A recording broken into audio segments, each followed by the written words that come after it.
you too is the when we left off. Alright. When we left off, the Wavy Navy, venturing to the islands known as the Phalanx Coast, docked at the pier at the end of the island of Baranar and entered what they thought was a politely shipwrecked reliquary. Inside, containing the item Alistair sought, a single strand of Baranar Trugold's hair. However, after being ambushed by the pirates posing as clerics, Rez was kidnapped by an ostensibly magical black tentacle that sucked him beneath the basement of the monastery. So, as you guys are surrounded now, the pirates looking to you and that one Durgar with the knotted, flaming, fiery beard pointing his finger and commanding his brethren to attack. I need everybody to go ahead and roll initiative. Awesome. What? Guys, Rez, he's gone. That's not good, right? Ooh. We have been through worse. Did you open up the counter? Because I think it's not gonna go through. Yeah, I can't click my Oh, token. okay. Yeah, we sit now. Great. Oh, I'm so used to doing it on the map. Right in the middle. Gotcha. Alright.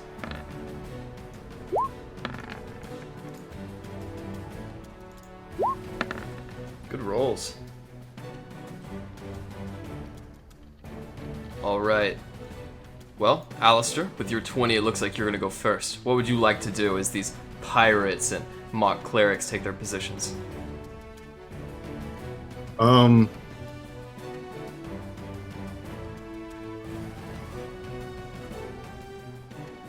Is this Fargrim, the in charge? That is right. Dude. Father Fogrim. I'm gonna look at his direction. I'm just gonna call out to him. What's you gonna do about the dragon? Haven't been dragons in these parts in years. There's a new one flying around. Make a deception check.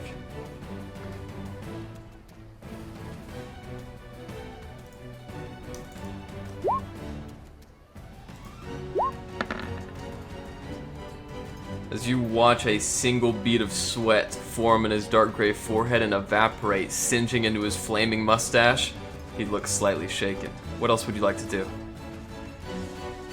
You stand down now, and we'll tell you all about the dragon that's coming. You can ask my companions here. They know there's a dragon loose. We kind of found out not too long ago. I saw him in a vision I had. Not friendly. Blue one. Sorry, lad. These wheels are in motion. Alrighty, well, I tried. So we're gonna use my dragon's breath gun.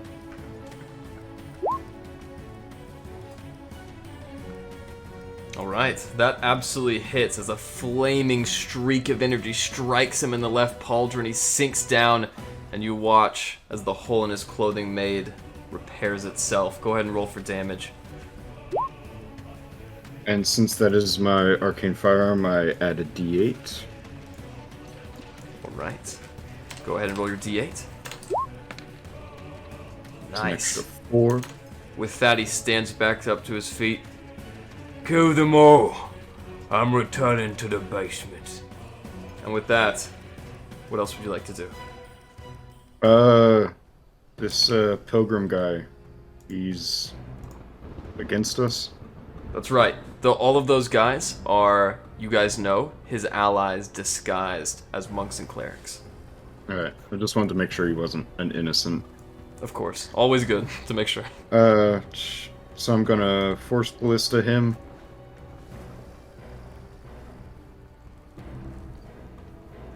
Alright. With that, as you turn quickly, the nimble halfling dressed as a pilgrim darts out of the way as the ballista misses its target.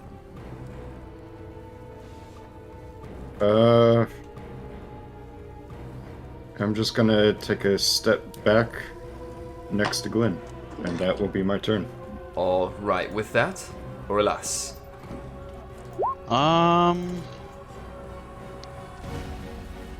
Oralas is going to cast his Shadow Blade. My sheet.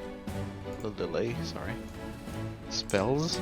And a bonus action, I will 4th level Shadow Blade. What's... Okay, it's here. 4th. Here we go. Boing.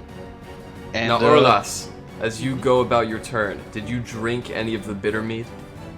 I'm pretty sure I did not. I think I'm you're pretty correct. Go sure. ahead with the rest of your turn. I'm not a drinker unless I have a good reason to. So that's my bonus action, and as my action, I will take my attack, and I will start on the guy next to me with a booming blade cantrip, and then I will pile on top of that my second attack. So 4th level Shadow Blade. Is it dim light in here? It is not. It is very bright, as there is a well-lit pyre in the center of this reliquary. I am very sad. I guess it is a very bad miss. So And I'll is that take my against the second is that against the monk who's up next to you, shouldering you? Yep. That hits. Okay, 18 hits. Yes, Not the 13. a 13 and an 18 hits. Oh, they do. Okay. do. So 22 plus 21, 43. All right. As you guys watch Orlas extend his hand and a black, shadowy blade manifests therein, he slices it straight through the chest of this creature as blood explodes out of his abdomen. In total, that's 43 damage, correct? Yes, and I have a booming blade on top of that if he is alive still. He is. Okay, then the first attack, the 13, since it hit, I'm quite happy, not gonna lie. He would take just 4 damage. But if he moves, he takes 12. Good to know. What else would you like to do? Action, bonus action, movement. Fuck. I will risk. Yeah,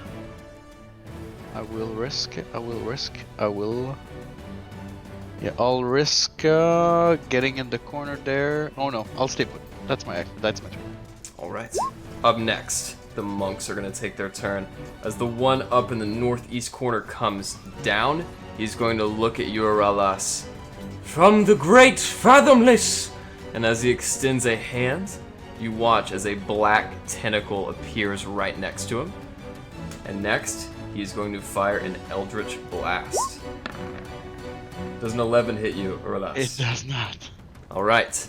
The next one is going to leap up on the table. As he moves just to here, does that cause Thunderblade? Yes, he takes 12. 12 damage. As he falls over, his muscles tensing. Ah! He stands back up to his feet, and as he is a warcaster, he's going to try to do the exact same thing. Or last say 21 hits, I believe. It does. All right. You take a total of 10 force damage as you are smacked with this black hurling orb of arcane. It does hurt. Up next, Fargrim is going to take his turn. As he What's steps... Fargrim's dexterity? Did you also roll a 12? I did. Ooh, I didn't see you on the counter. Fargrim's dexterity score is 3. Mine is also a 3. All right, rollies, roll a d20.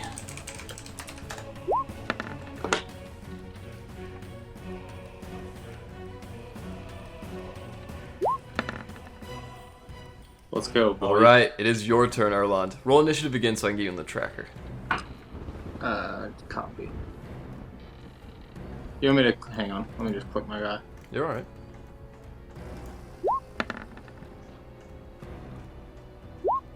Boom. All right. Okay. With mine. Oh, give me just a second. I thought I was gonna have just a second more time. Copy. Cool. I am going to step right here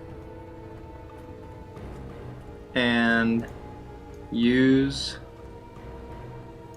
the Staff of Frost and cast Oh. Cone of cold. All right. And you're expelling it northward, correct? Correct. Okay, that wouldn't quite hit the cleric on your right, but it would hit the monk, and it would hit Fargrim. Copy that. So yeah, I'm gonna do that. 40 cold damage. And then They both fail as their bodies are racked with cold. I'm going to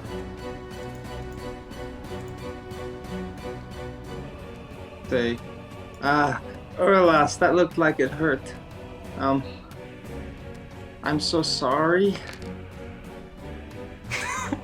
And with that strange word of encouragement, Orlas, you gain 7 points of healing.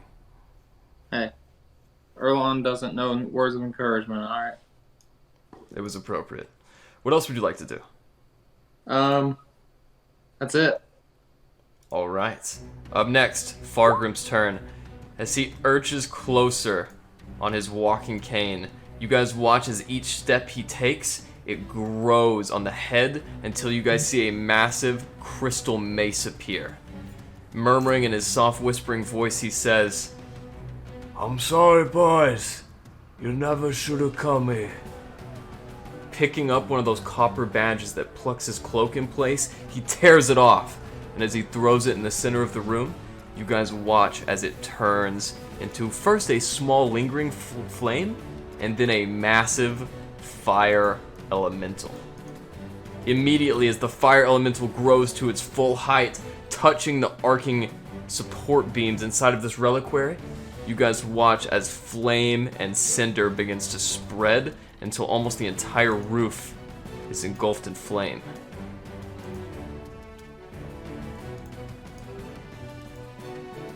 And with that, Fargrim will end his turn. Glenn, what would you like to do? Okay, so I'm gonna move here for 10 feet. I'm gonna make at least one attack on this monk that I'm next to. Let me roll that. I think maybe I fixed my Dawnbringer sword. There's so many different damage types. I've been trying to get it like right on the roll 20 thing. So let's see what this looks like. Well, I did do a cool crit, so Nice. who knows what that means. All right, a natural 20 on Dawnbringer, and who are you attacking? The Flaming Elemental?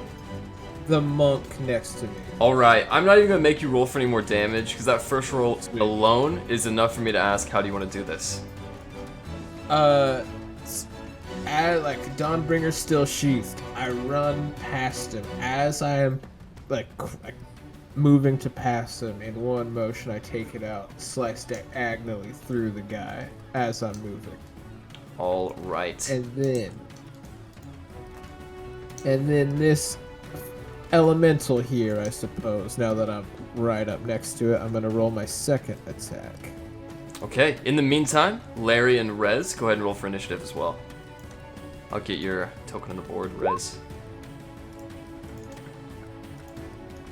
Does All that right. hit? Is that against the fire elemental?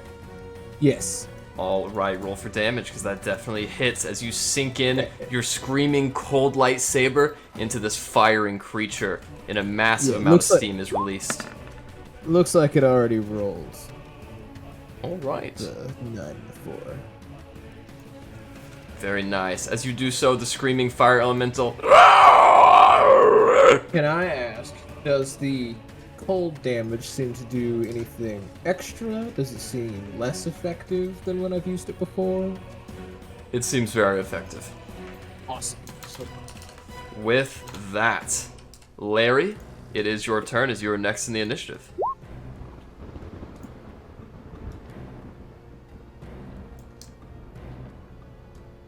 You're muted, Larry.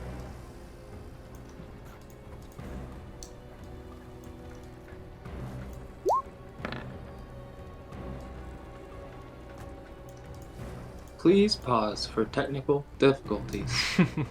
Are we having some? I can tell. Beep, boop, boop, boop, beep, boop, boop, boop, beep, boop, boop, boop, I don't know, but Zach just made 2 trips to the fridge. Crazy, Oh, crazy. All right, Rez, you got a 12, but you are of course hidden beneath them in the basement. It's alright, Larry, it's okay. Just text what you want to do in the Roll20. Do it that way. She looks so sad. Oh, don't be no.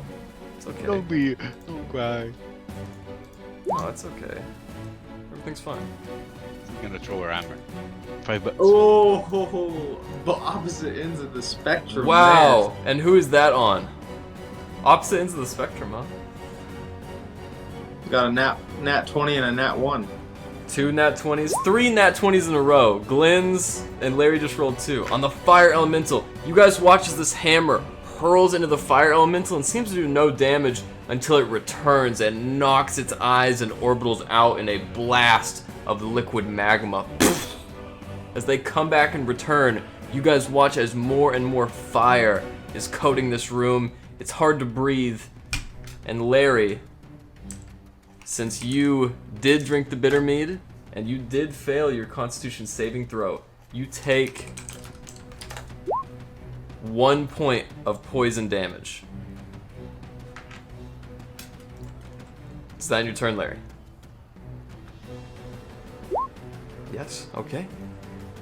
Now then, Alistair, it is your turn. Roll me a wisdom saving throw at the beginning of your turn. Okay. Alistair, as the fire and smoke fills the room, you don't notice anything. What would you like to do? Pilgrim down here. That's who I'm going after. Alright. It's gonna be again from my Dragon's Breath gun.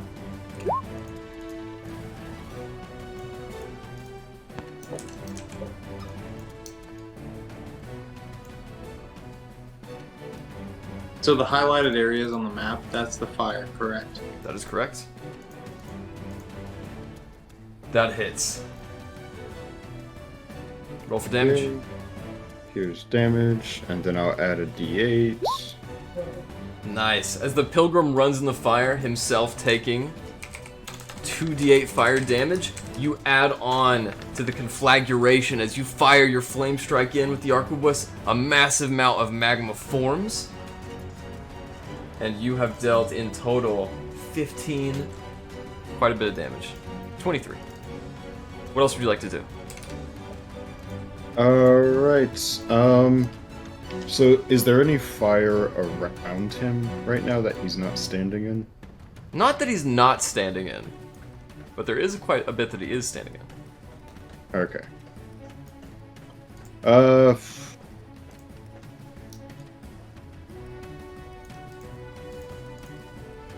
Then, I'm gonna just, tack onto it with some flamethrower action. Alright.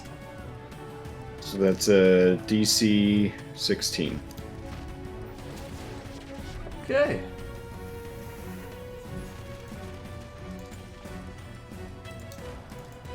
I'm gonna give him advantage on this. Disadvantage rather, and he fails. Alright. 7 damage in total. He is completely on fire. It's climbing up his sideburns on his long ponytail and his clerical disguise as a "Oh, what the hell?" I warned you about the dragon. So, Is there anything else you'd like to do?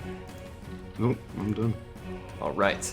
With that, on initiative count 20, after Alistair's turn is over, you guys notice as the cindering plank boards begin to dissolve, the black tentacles reach out and begin wrapping around the pilgrims and clerics that cast them, and the floor underneath you guys begins to crumble and fall away. As it does, one by one, tiles of concrete like stone and wooden floorboards fall underneath you into blackness. As they do so, I need everyone in this room to roll me a dexterity saving throw.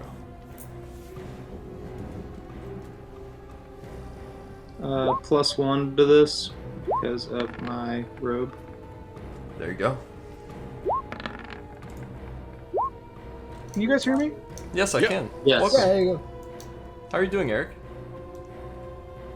I don't think he can hear you. I can hear you, I can Alex. hear you. Now we can hear everyone. Whoa. Yes! Okay. Yes! Can you guys Yeah. hear me? We can hear Yeah. Alex. We can hear Eric. Eric, that's the Yes. first time we've heard. Okay. I can hear you guys. Your voice is such a sweet sound. Good job, Garrett, guys. Good job. I'm adding 4 to my roll.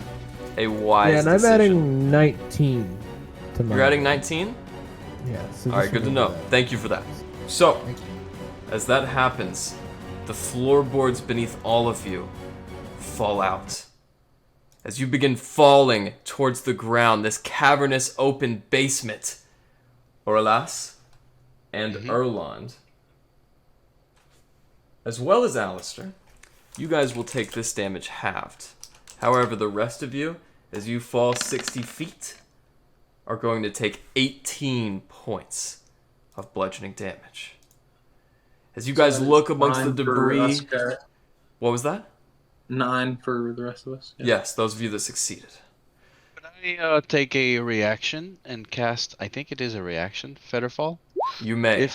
If I see that things are going sideways, I would cast that on up to 5 falling creatures. So I would do that as a reaction to, I guess, prevent damage. Yeah, and you can do that to everybody in the room.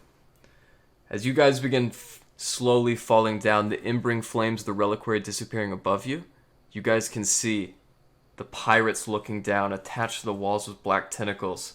As Fargrim peers down, "Send my regards to the dragon."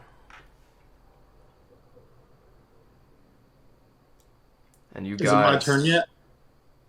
We're out of combat, but you can say whatever you wish. Oh my god. So, wait.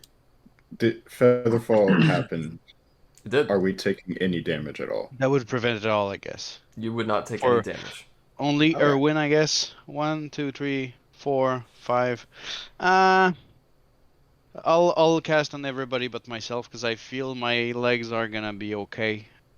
All right. As So you I'll sustain, take- what did I miss? I'll take I half had and to you drive guys my are car good. for a minute.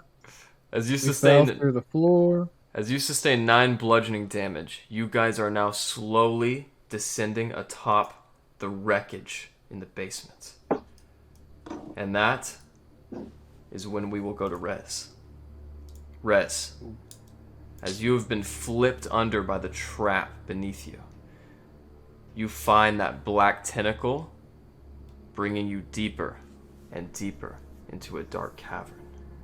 As you look around, only with your spectacles of dark vision to guide you, you find yourself being brought into a room where 3 men seem to be casting a spell. One of them, a water genasi with a purple robe, has his back to you as you are placed in a pew. Am I restrained? You are. But as you are set down in the pew, the black tentacle rescinds its grasp, and you find yourself free.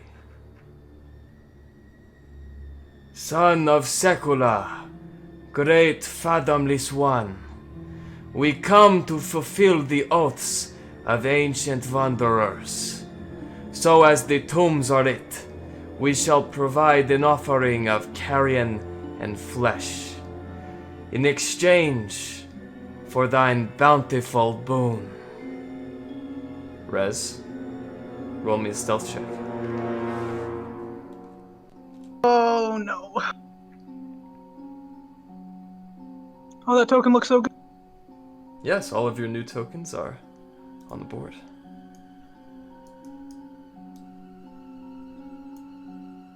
Sorry for forgetting how to open my character sheet. That's okay.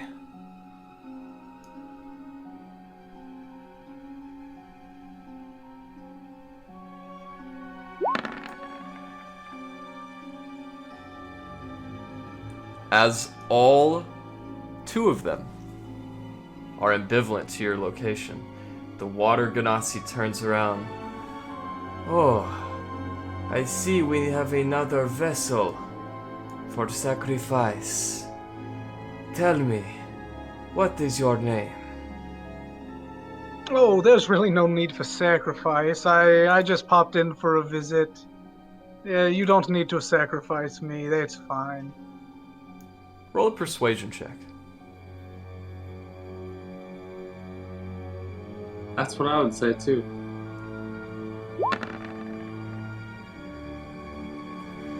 As a matter of fact, we do have ample bodies. The sailors that have docked in the phalanx have offered a most bountiful boon. Sit and watch the proceedings. As the water ganassi, the dragonborn, and the human with the tricorner cap turn back to the ritual, we will now go to the rest of you. Sinking down on top of those ruins, you guys slowly come to a descent in this darkened space, illuminated only by Glenn's longsword.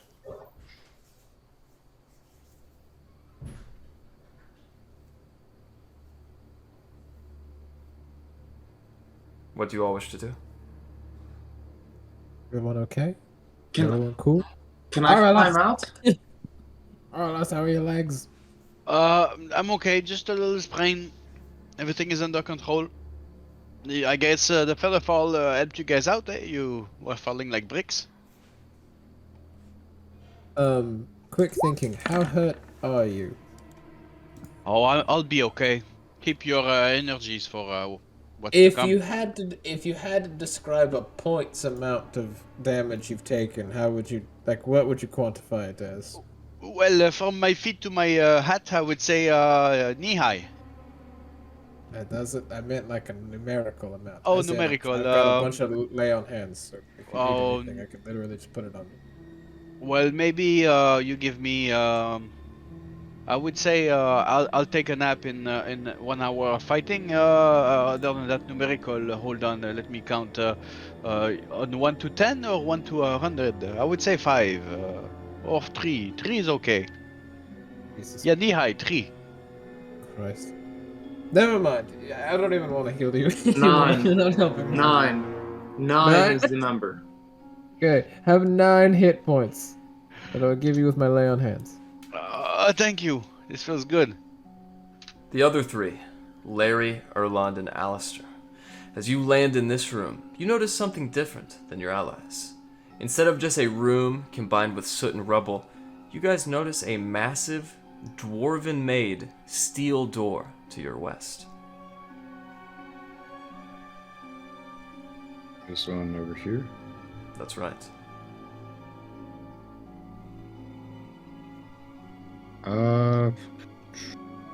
I will do an investigation check on it.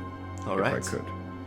Larry and Erland, as your feet touch the ground and you notice Alistair quickly getting to solving the locking mechanism of this door, your muscles tense as the poison from the bitter mead you both drank courses throughout your blood. Erland and Larry, you are both considered poisoned, and Erland, you sustain 6 points of poison damage. Alistair, Whoa. Actually, Whoa. I'm sorry. That's +5. I forgot we leveled up, so that's +5 actually. Alistair, as you investigate this door, you find no visible lock or tumble or keyhole, but you notice a large seam in between the two doors that you think you might be able to manipulate in order to pry them open. All right. Are we not level 8 anymore? No, we are. I forgot that when I hit level 8, it became a Gotcha. +5 Okay. instead of a +4. I'm going to use my tools to manipulate that seam, try and get the door to open. Alright, make me a tinkering check. As those of you in the room and Glenn, you can kind of witness this too, as Alistair pushes one of his multi-tools and it begins prying it open. So that'll be a +3, +5, so +8 in total. You watch as he just can't quite find the leverage that he needs. Oh wait, yeah, plus tinkering, so that's actually a 16. Yes. Alright, with that you successfully hit the lock and the door opens for you as if awaiting your arrival. I'm stepping in. As you step in and Rory's gonna make her exit too, we'll go back to Rez. Rez, as you watch this Ganassi holding his hands aloft, "Yea, we would offer our very bodies if they were not vessels of your blessing. Come, feast upon your offering." Rez, as you watch this red-eyed shark wriggling in a net they have over it, go ahead and make me a perception check at advantage.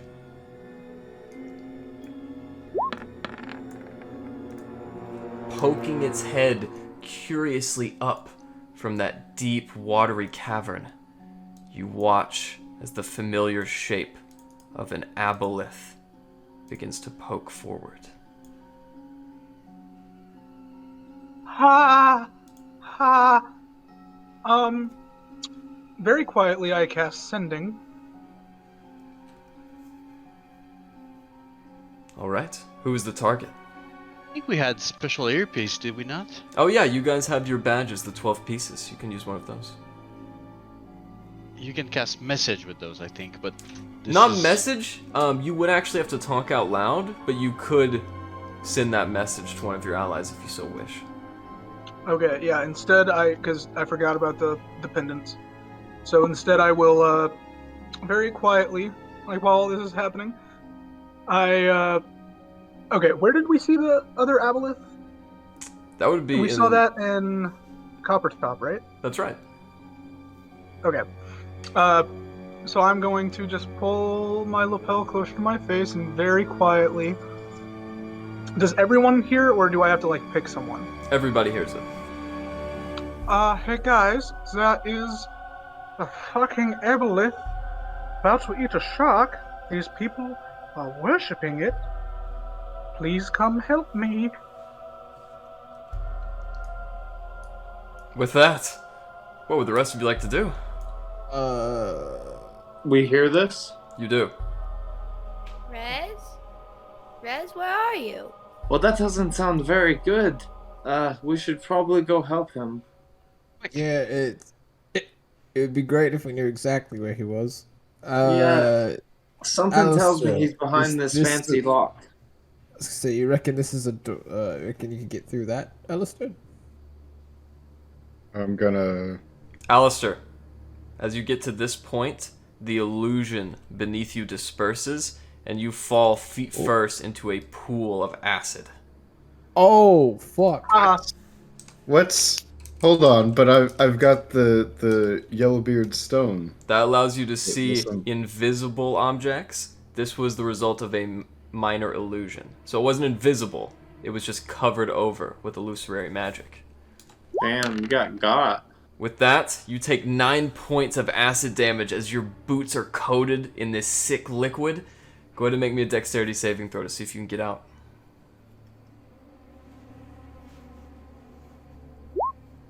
Alright, as it is slick on the sides, Glenn, you watch as Alistair struggles and cannot free himself. What would you like to do? Can I attempt to jump over this thing? Sure. Where exactly would you like to land? Just straight across like here. Alright, as you land there, go ahead and make me an acrobatics check. Can it be athletics? No. Interesting. Would I have time to cast a This spell? is exclusively an acrobatic jump. Before or after he jumps? Either. I'll take either. Yeah, you can cast a spell. I would like to cast Web. Okay. Okay. With that web, I'll say you can easily climb out, and Glenn, roll me a dexterity saving throw. Okay. As you guys watch as web fills this space, Glenn, you are caught, and at first you're a little bit perturbed, being halted in your tracks, but then you watch as a shred of web falls through the acid pit in front of you. Oh fuck. Alistair, as you pull yourself up, you and Glenn are in this 5-foot thick wood landing in between these two moats of acid.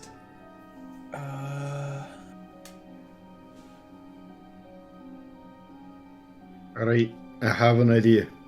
You lay down, and I'll walk across your back. I do what? You lay down, and I'll walk across your back. It doesn't sound good to me. I should say, guys, just to be fair, since you did cast web, there's 20 feet of it. So this whole hallway is plastered in web on the walls, on the floors. You might be able to climb that. Could we, like, shimmy along the wall, grabbing onto the web to pass across? Yes. Erland, as you I would finally like to. approach, you watch as Glenn and Alistair very awkwardly shimmy on the side of the pit and make it to the other side. And I'm going to get rid of web. It seemed like the best means of transportation. Larry, what would you like to say? I was gonna say, Erlon, shall we follow them? Yeah. You might want to work this step. I will start climbing the web.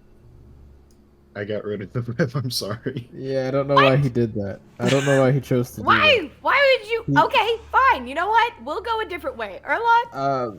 that. No, hold on. Maybe I have something. I'm trying to be ready in case there's more acid pits that open up under my foot. I don't know. Maybe I don't have anything. It's fine. You guys got your feet? Got my feet. I'm working on the door. I'm trying to get this next door open. Tinkering check. Depending on how good of a jump you can do, maybe one of us can catch you. In fact, you know what? Actually, you know what, Alistair? How's about I grip on to something on the wall here, and I hold you as you kind of lean out, so then they can jump. They'll grab you, and then we'll all just pull each other. You know, up, being right? being an elf, I think I'm quite the jumper. So, what do you think? I've got Yeah, some stubby What do you legs. guys think my It's a chances 18 are on the with door. a running start?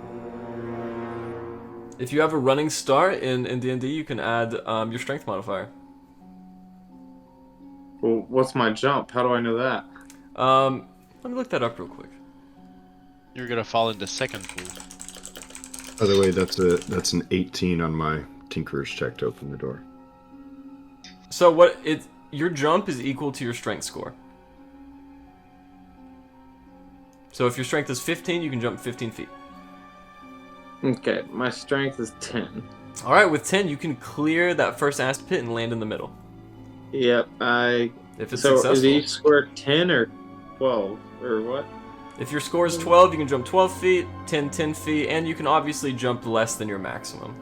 All right, yeah, I'm just gonna do that then. I can jump 7 feet. I can clear that into the middle and then jump another. All right, make an athletics check. All right. As you guys watch Erlon sink his foot back and run through the rubble and jump. An athletics check. Ah, there it is.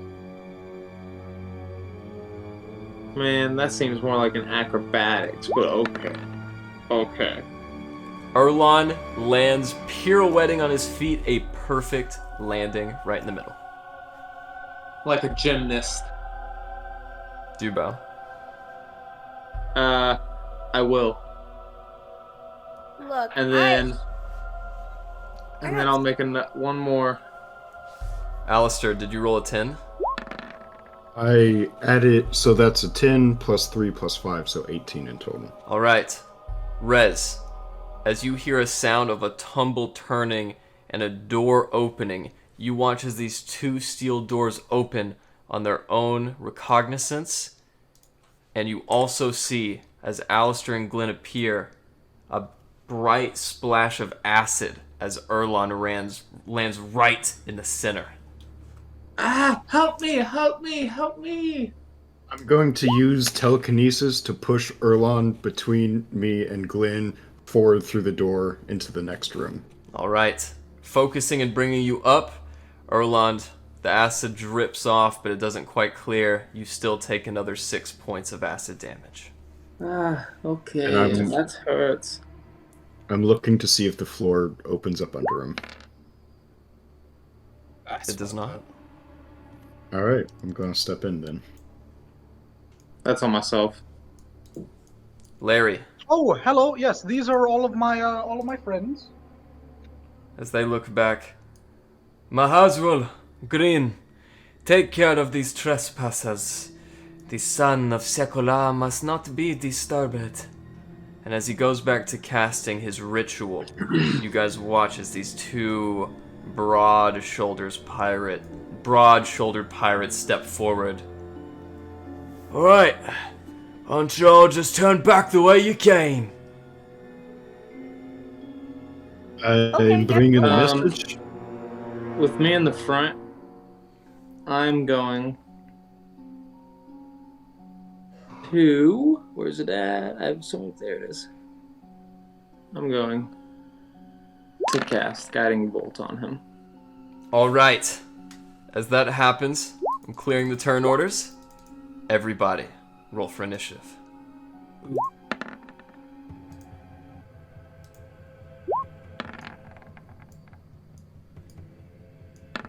Oh shit! I didn't have my token selected. My bad. You What's son of a... I'm sorry. I haven't made that mistake in a while. No, you're okay, you're okay. Also, Peyton, thank you for being a soldier. This is why I thought 8 p.m. was probably better for you guys. He wanted to come in and get the experience. Yeah, listen. I'm glad you just chose to sit in and listen to what it's like to play Dungeons and Dragons. The Wavy Navy experience. He missed it. That's why he's doing it. Don't let him lie. Yeah, dude, it's been too long. Wow, crazy saves by them. Alright, did everybody roll? I'm missing... Erland. Nope, No, you're not. Nope, roll good. So, on the start of his turn, you guys watch, still casting the spell, a bright green glaive glows from beneath his purple robes and begins rotating through the air. As it arcs behind, it is going to grow straight to you, Rez.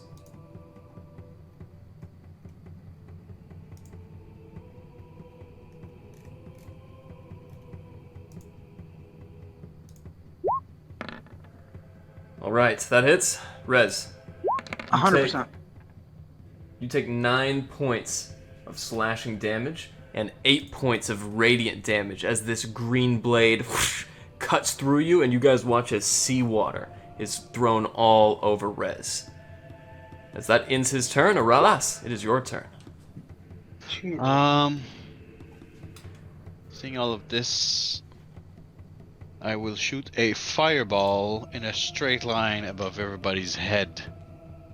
Straight at the beast ahead, and I guess the blast will be able to hit all of them. All right, 40 where's feet, the yeah, center? so Where's the center of the fireball? So if I hit the stairway, I should be able to hit all. That's correct. And I'm gonna do so. So that's my action spell, fireball. I'm gonna make it juicy 4th level fireball. No, it's already 3 is fine. 3 is fine. Just to make him wake up a bit. All right.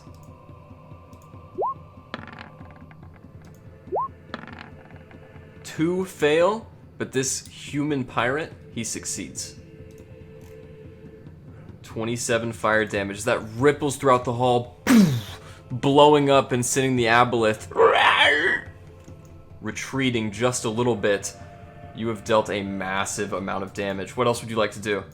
As my bonus action, I will activate my blade song. So I'm gonna become dexterous. That's it. I'm gonna hold the rest for next turn. All right. With that, he's gonna have more health than that actually. What else would you like to do? That's it for me. Okay, sorry. I may. Oh, actually, since I'm gonna just peek my head on the side of the wall so they don't have full sight of. Yeah, Good that's idea. it. Up next, Rez.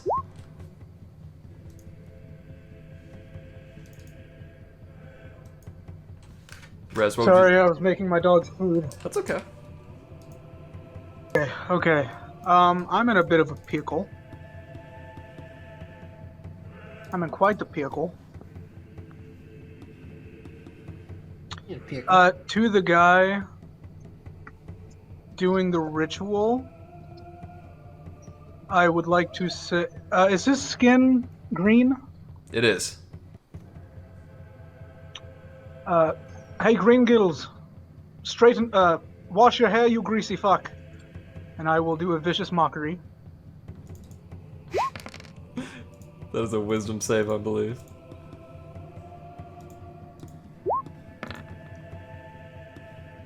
Even though he succeeds and takes no damage, you watch as his concentration is snapped.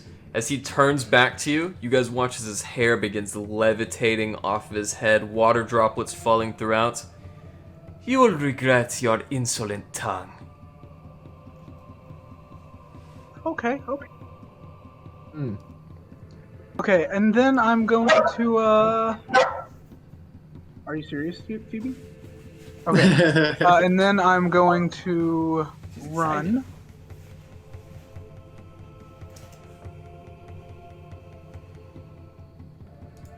To back there and look at Erlon and go, "Oh, how nice of you to join us.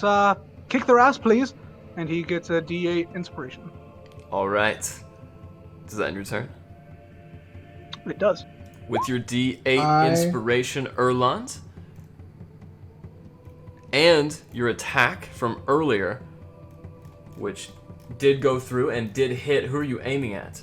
Real quick. Go ahead. I think I did interrupt. I don't think I ended up in this initiative order. What'd you roll? Rolled a 12. You rolled a 12. All right, it is your turn. I knew it was one again. Sweet. Do you want to take my guiding bolt first?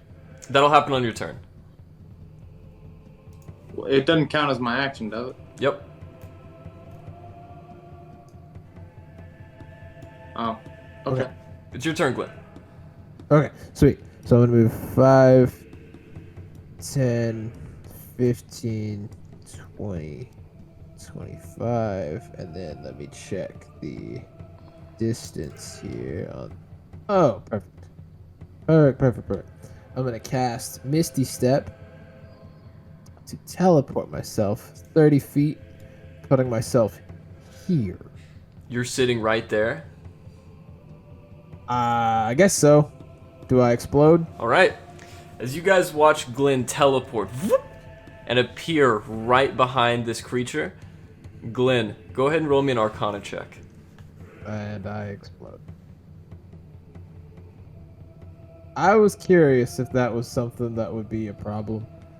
Boop. You guys watch as Glenn unwittingly takes a step back, and as he plants himself in front of the teleporter, Glenn disappears. Well, see you guys. Glenn, It's been fun. as your you world. as you disappear in a ray of cyan dust, you find yourself in the bottom deck of a ship. As you immediately find your sea legs rocking back and forth, you look around, and it is completely dark. We will go back to you soon. But for now, Erland, who are you targeting with that guiding bolt? So my guiding bolt set off the initiative, I believe, which shouldn't count as my action. It's raw. If you attack, that's how initiative works. I'm gonna call BS, but okay.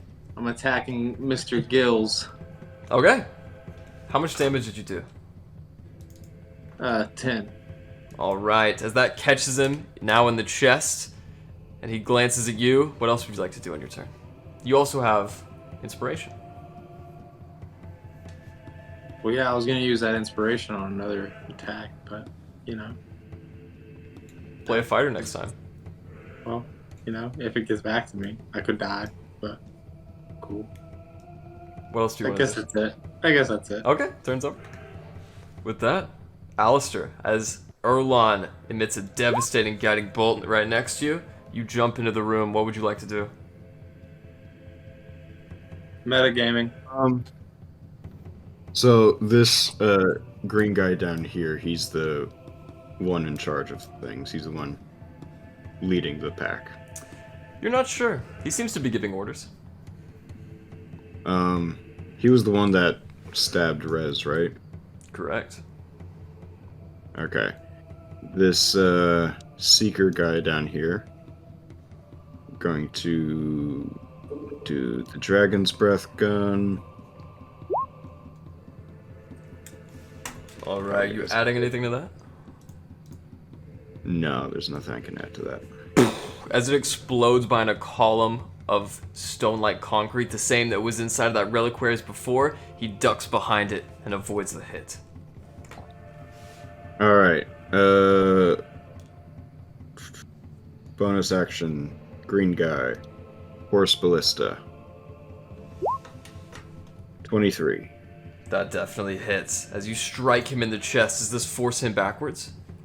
Yes, I'm pushing him backwards 5 feet towards the blue circle. No. And with that, is that a strength saving throw? That is, let me Or does it just work? check. Looking that up real quick. I think if it hits, it just works. Yeah. Doesn't say anything about a strength save.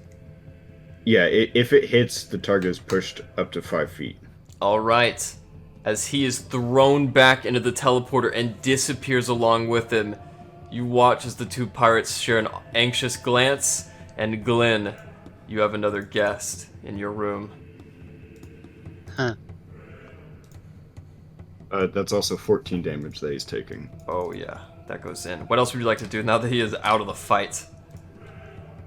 I am going to use my movement here. And that's my turn. All right, Larry, as a bunch of explosions and discussions and monologues happen down the hallway, it is now your turn. Look, do I have to cross this with my stubby legs? I could technically pull out my crossbow, right? You could. Okay. So what I think I'm gonna do is I'm gonna get out from behind Erlon so I don't hurt him. Like that. And I'm gonna pull out my crossbow. And I'll send one at this guy.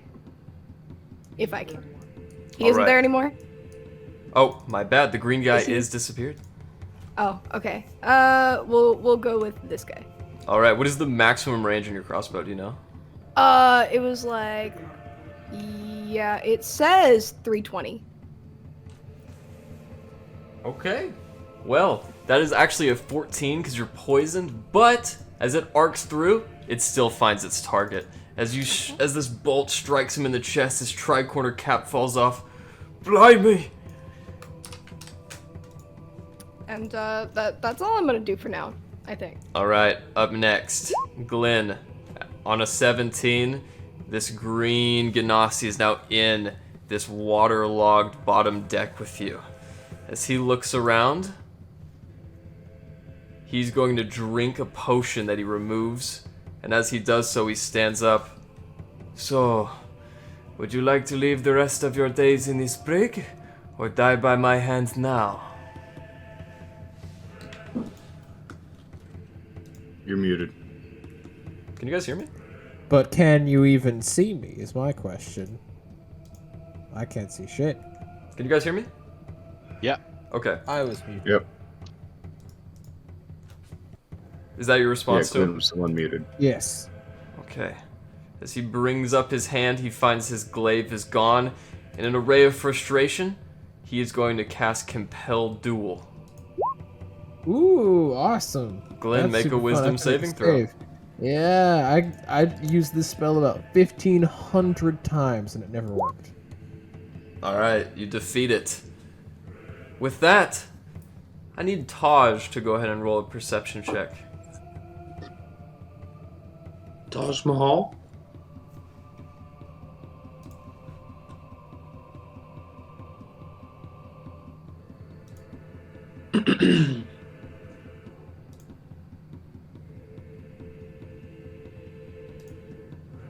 Alright. Taj, as you come to an awakened state, you see beyond those steel bars separating you from the rest of the brig, a dwarf and a water Ganassi paladin fighting. Is there anything you would like to do or say? We'll sit here quietly still. All right. Orlas, it is now your turn. Yes.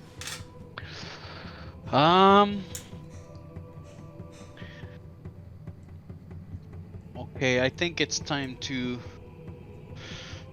go crazy. Huh. Okay. Go crazy. Okay. Orlas is gonna move here. He's gonna take his jump distance. If I jump, does that cost an action or not? I won't say so for a blade singer of your stature. Okay, I will try to make it. If I don't make it, I will bonus action Misty Step, which is a fast action, so it's gonna prevent me diving into acid. Of course. So, yeah, so I could take all my movement while running and land. Well, actually, I'm not far enough. I will anyway Misty Step. So let's skip the roll. Gotcha. Misty Step. 30 feet. 30 feet. 30 feet. So I could not get close enough. So I will Misty Step myself. Let's say here, which would make sense with the jump and all. Yeah, Okay. so if I do it pretty much mid-air, I'd be here. Sounds good. And landing here, I'm gonna toss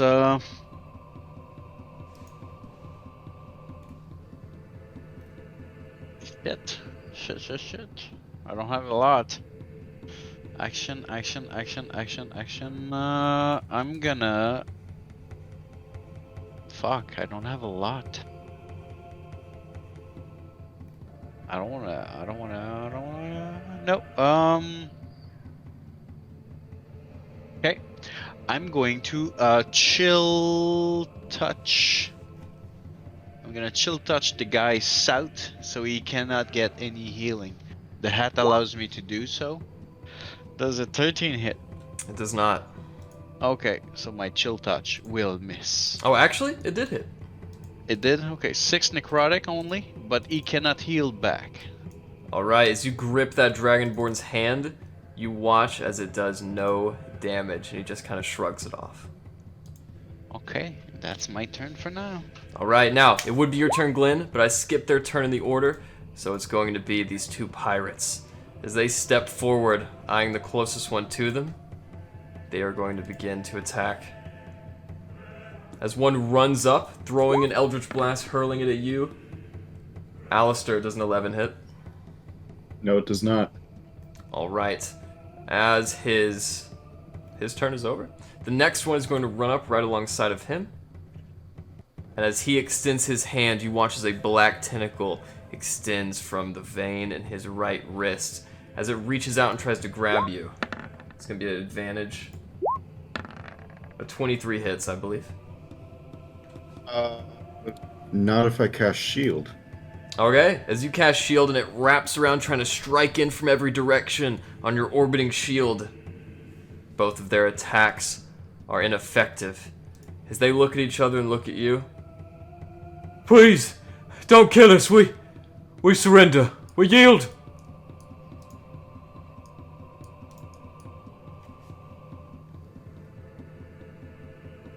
And with that, Rez, what would you like to do? Oh, actually, sorry.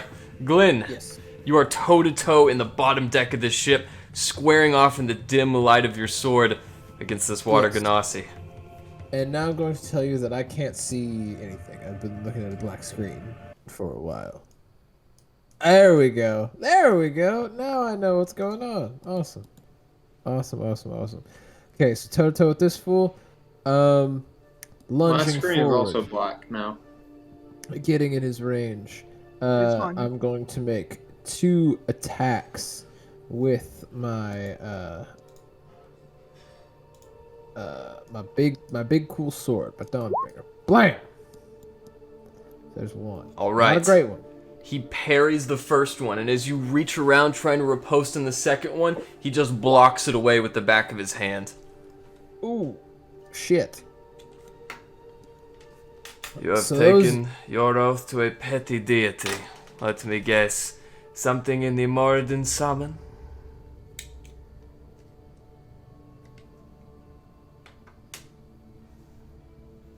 I'm going to cut you down in honor of my deity. And I will do it for my love of the waves. Does that end your turn? A gentle duel. Yeah, we're having like a gentleman's duel down here. No big deal.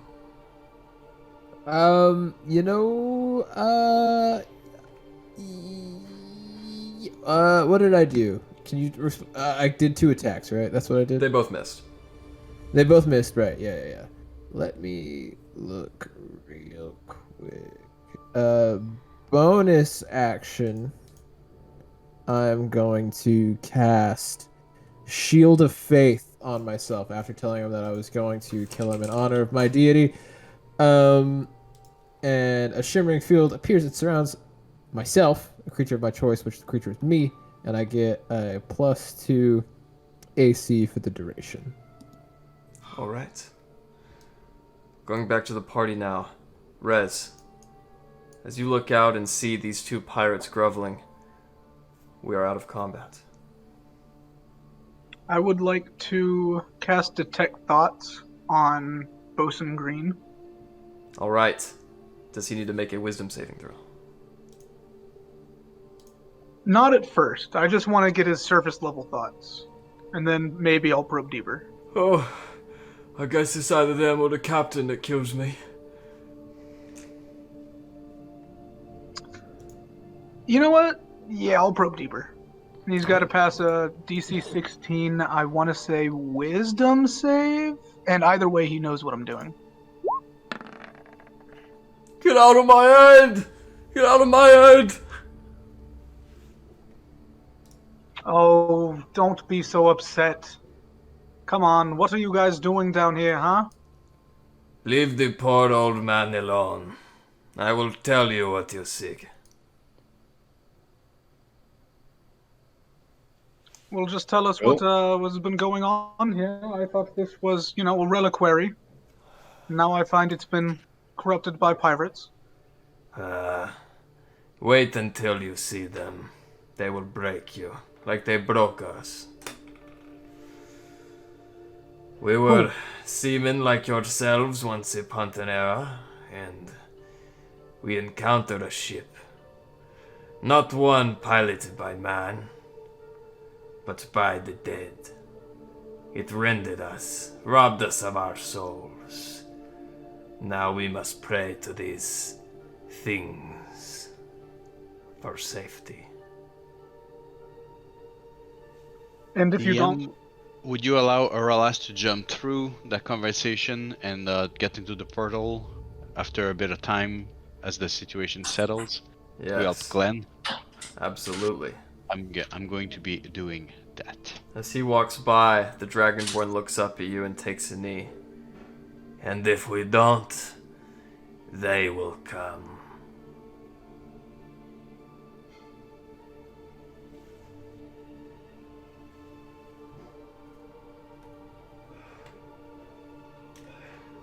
Orlas, as you leap into the teleporter feet first, you open up into the room. If that is what you wish to do. Yep. Alright. As you do so and you appear, Glenn, you have one more ally. Would I be able to say anything as I saw RLS come in? Or since it's on my turn, would it just be like... Sure, yeah, absolutely.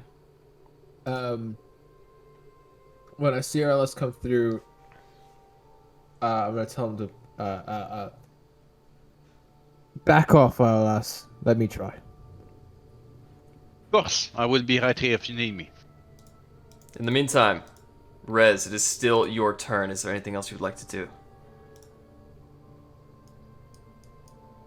And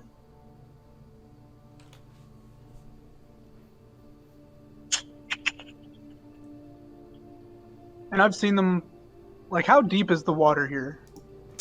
Since you guys are 60 feet deep in already a Valenish reliquary, and those steps are 15 feet deep, I would say that water starts at about 80 feet below where you guys previously were, but in its current state, it's only about 5 feet deep. Okay.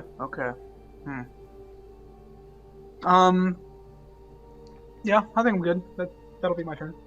Alright, at the end of your turn, you watch as that Albolith kind of sneakily and very curiously reaches up.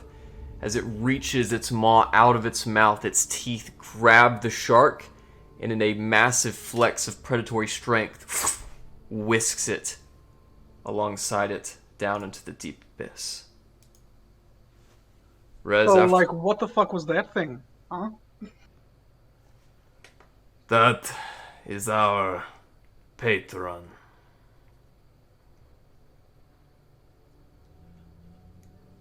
Oh. Gotcha. Erland, as you witness these two defeated pirates before Alistair unable to break through his defense, what would you like to do? Well, if Green Guy's gone and you guys aren't fighting, who am I fighting? He's not gone. That's Tarek. He's the best swordsman we got in the crew.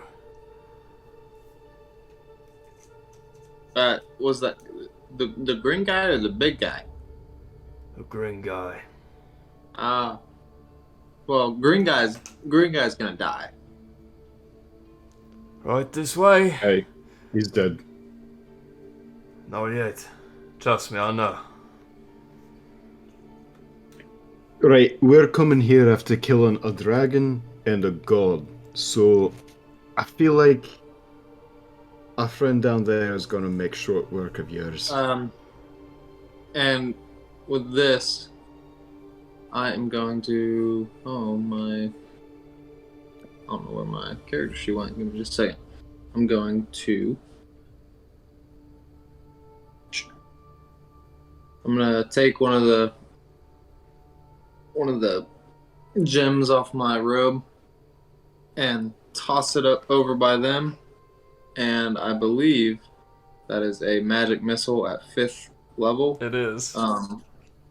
And so I'm gonna hit both of them with 2, or I'm gonna hit one of them with 2, one of them with 3 missiles. Okay. That's the first one. Who does that hit? Oh damn, that was only one. That one will hit. Give me just a second. I need to move my character sheet around. Sorry. That's alright. Just tell me how many do you want to hit on Bosun Green, how many on Secret Mahazral? Hang on. I'm gonna get it. It didn't ask me what. Oh, what? Okay, never mind.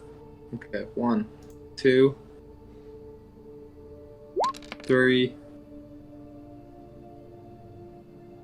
4, 5. All right, there you go. On whomever you want there. Thank you, sir. Alright. As they strike and Bosun Green takes the most damage, he falls back. Oh, what's the use? Secret Mahazral stands to his feet at this point. Kill us both. I no longer care. It kind of feels Alright. Hold on. They've surrendered. They're surrendered men. So, But they're saying their guy's gonna win, but that's not true, and I can't have that. well, that's fine. Glenn's gonna kill him either way, no matter what they say. So, He might eat I him. feel it's only polite to offer them. You can either choose one of 3 options: die here, go to our brig on our ship, or you can lay down your arms and join us and serve our crew. Serving your crew would be a curse worse than death for all of yous. As Secret Mahazral looks over. Yes, he is right. If we serve you and do not give the offering, you will become victims of them. And he points to the sky. And who's them? The takers, the night lurkers, the ones with the riddling, tentacling maws. Gonna be real honest, you're not giving me any reason to not kill you here. He bows his head, kind of offers his neck. I shoot him. Which one? Secret The Mahaz? one offer. Okay. Yeah, the one offering his neck. I'm shooting him point blank in the forehead. As you do so immediately, you guys watch as his body turns into the skeleton of a dragonborn, and he falls over limp. Gonna turn my gun to the other one. Alright. I don't have the same philosophies as him. You want to take his fate? That's fucking great. I like living. I So- don't have the same philosophies as him. Alright, so back to the three options. Die here like your friend just did, go to the brig, or serve my crew. Oh, so have you, Captain? You got need for a bosun? Well, I'll tell you the truth, I've got 4 outstanding crewmen up above already. You're gonna have to take orders from them. Alright, Captain. Alright, hand over your weapons while we're at it. Just until we can trust you.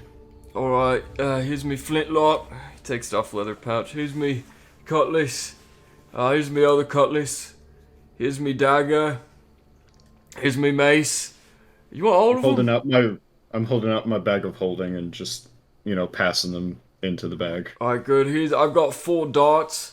Also no magics.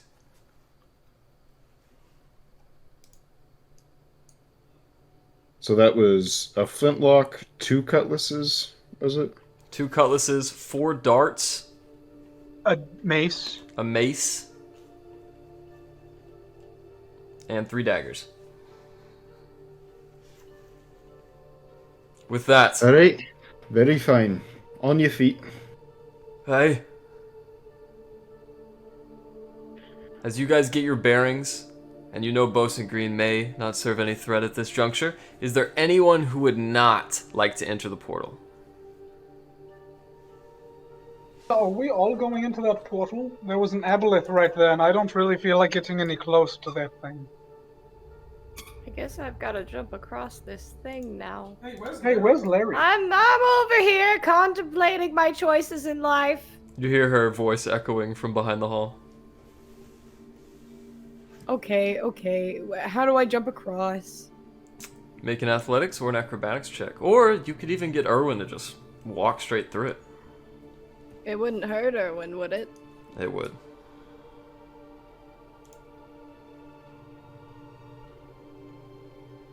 Yeah, I'll just have Erwin do my bidding and we'll mend when we get there. Alright. As you kind of straddle his shoulders and get in a good position on top of your automaton's back, he is going to take 20 points of acid damage. Holy shit. I just imagine Larry standing on top of Erwin like Captain Jack in the beginning of Pirates. Is it slow? Erwin slowly sinking further and further. Yeah, 100%.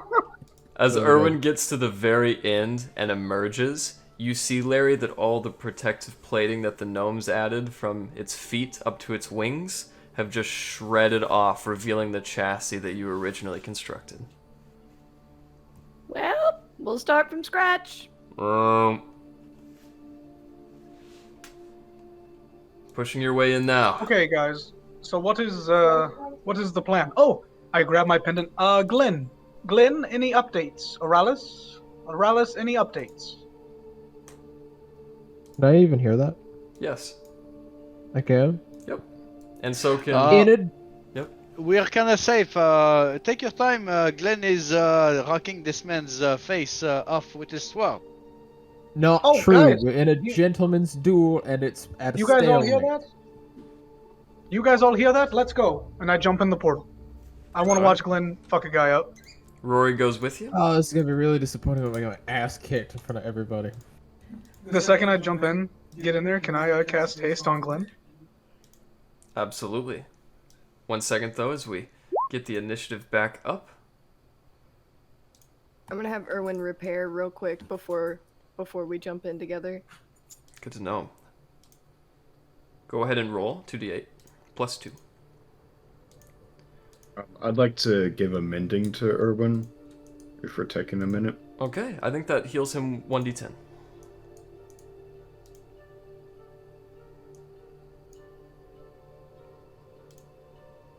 And Erlon, do you wish to go? I do. All right. That's gonna be 3 for me.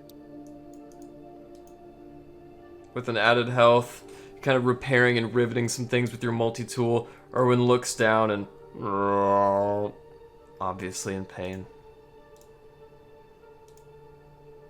As you guys all find yourselves in this room now, I need a marching order for Alistair, Larry... Actually, just the two of you. Who's going first? Alistair can go first. I'm making Mr. He's been demoted to Mr.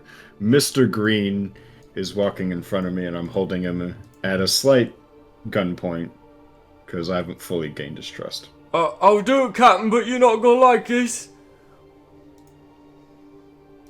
And as you push him in, he appears in front of you. Glenn, suddenly a whole fleet of people spawn in the teleporter behind you, filling this already claustrophobic brig. And then finally, Ooh. Larry. Hi, Glenn. Hello, Larry. Like my sword, like in position at this guy, not even turning around. When we left off, it was Erlon's turn. So as we enter, it is still your turn, Erlon. You've used the stars. What else would you like to do? I'm good. That'll be my turn. Alistair, as you kick in Bosun, or rather should I say Mr. Green, what would you like to do?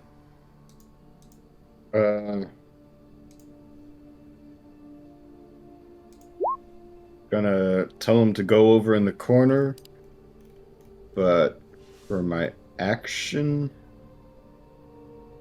So Glenn looks like he's doing pretty good, right? He does. And Yeah. he's locked in a duel with this guy. It appears so. I am just going to be... I'm going to hold an action. Alright, what is And the that- trigger? The trigger is going to be if Glenn has to make a saving throw. I'm going to add my Flash of Genius, which is a +5. Okay. Does So that... Glenn's next saving roll has a +5. Good to know. Is there anything else you would like to do? I'm gonna step over here and kind of imply for Mr. Green to follow me over. Alright, as he does so, getting only to here with his movement, it is your turn, Larry. Are there any, immediate threats? Roll a perception check.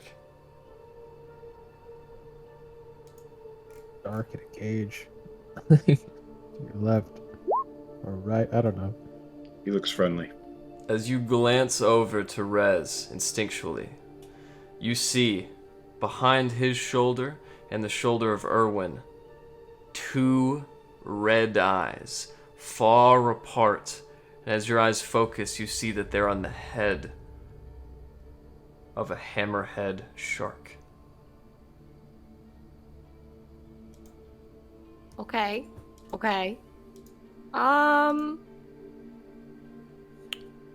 I will first have Erwin heal again, just in case. Alright? I'm gonna do that. As you do so, you have to get closer to the bars, and you can see this shark. 2 legs, 2 arms, clothing. It's a humanoid. Taj, would you like to describe your appearance? Yeah. I'm just like a huge hammerhead shark troll being. Do you want me to do like a backstory too? No. Or Just whatever you feel like they need to know. Okay. Yeah. I guess eyes wide apart on the top of my head. And then also like these tattoos across my body. Sort of like, I guess, glowing a little bit. Emulating some dim lighting. Other than that, that's it. Hey, you look frightful. He looks like a friend I had in well, I'd never made friends down there. That is not friend-shaped. I know friend-shaped. That ain't it. Are I can't are see you the gonna fight screen us? You can't? No, it's black. Ooh. Oh no! So he's been looking at a black screen this whole time. Oh, thinking- I had it, and then it like refreshed and lost it. Oh, okay, good. That's better. Good. So What about now? I wasn't. I thought you'd been starting at a black screen going like, No, I saw Dungeons and part of the Dragons. fight. Good game. Okay, I see. Can I Okay. can I just hold an action? Sure. If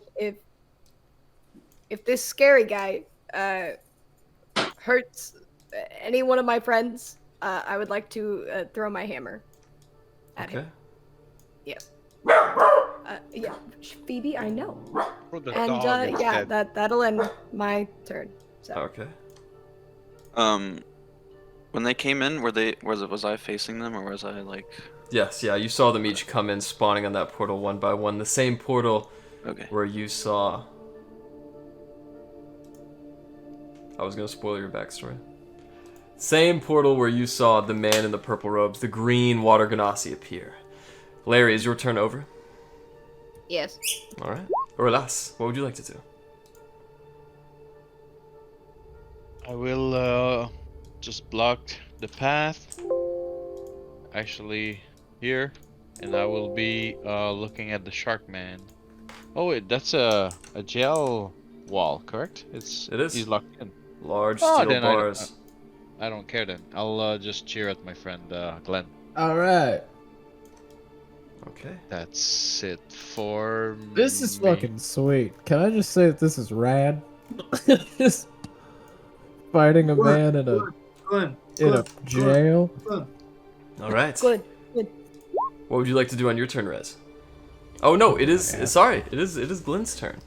Glenn, Oh, sweet. as you stare down the eyes of Tariq, the water ganassi, he seems to be awaiting you. Okay. I'm just gonna, since we're here and we're in this close range, I'm making 2 attacks with my thing. It's my Dawnbringer. Just the first attack hit with 23. It does indeed, as you catch him off guard as he is staring around at all of these new faces trying to gauge the threat. He should be Excellent, hasted, so- shouldn't he? Because Yes, I wanted yes, to that is haste true. Glenn Yeah, as you soon as I came you through. casted haste on him as well. Yeah, go ahead and cast that, by the Okay. way. In the chat, please. So, I'm going to use Divine Smite, but I want to convey to you, Garrett, that Divine Smite is not a spell. It expands the spell slot, but it is not a spell, so it would not break my Shield of Faith. Of course. Alright. So that's, I think it's 1d8. Let me double check. Oh shit. I gotta scroll. Hold on. I'm sorry. I should have been more prepared for That's okay. It's a chaotic night, you know? That's Cleric. That's not what I want. Fuck!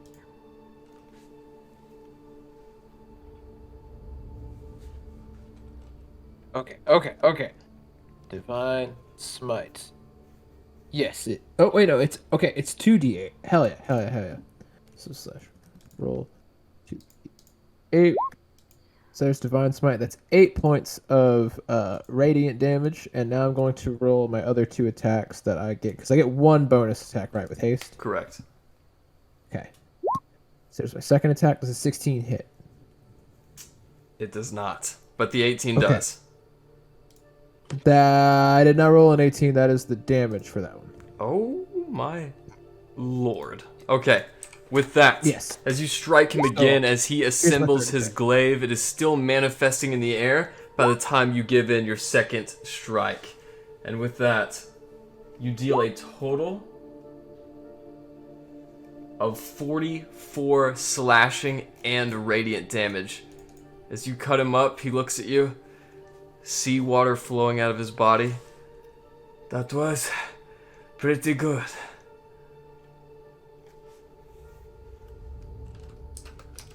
He is hurt. Claim you love the waves, and I'm going to send you back to them. Allow me to do the honor. At about that time, his potion kicks in. You watch as he picks up... By the way, is your turn over? Yes, that will be Okay. my turn. His held action is then activated. And as he brings his hands around him, he is going to use Divine Favor. With that, his glaive appears once again, and in a flurry of blows, he begins to attack you.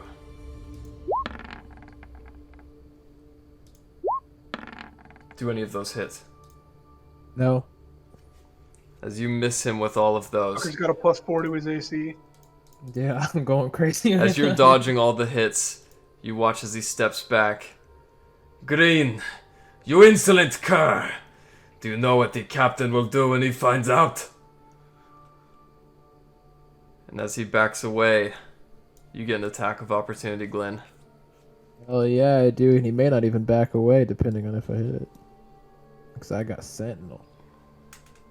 I don't think I hit that. As you miss, you watch as he falls back in the ankle-high water that you guys are now standing on. His features disappear, and he turns into the very water itself. As his potion of aqueous form kicks in, he disappears. And now... Can I counterspell that? It's not a spell, it's just a potion that he took. Ooh, interesting. Interesting. And as he disappears, the 7 of you are alone in this brig.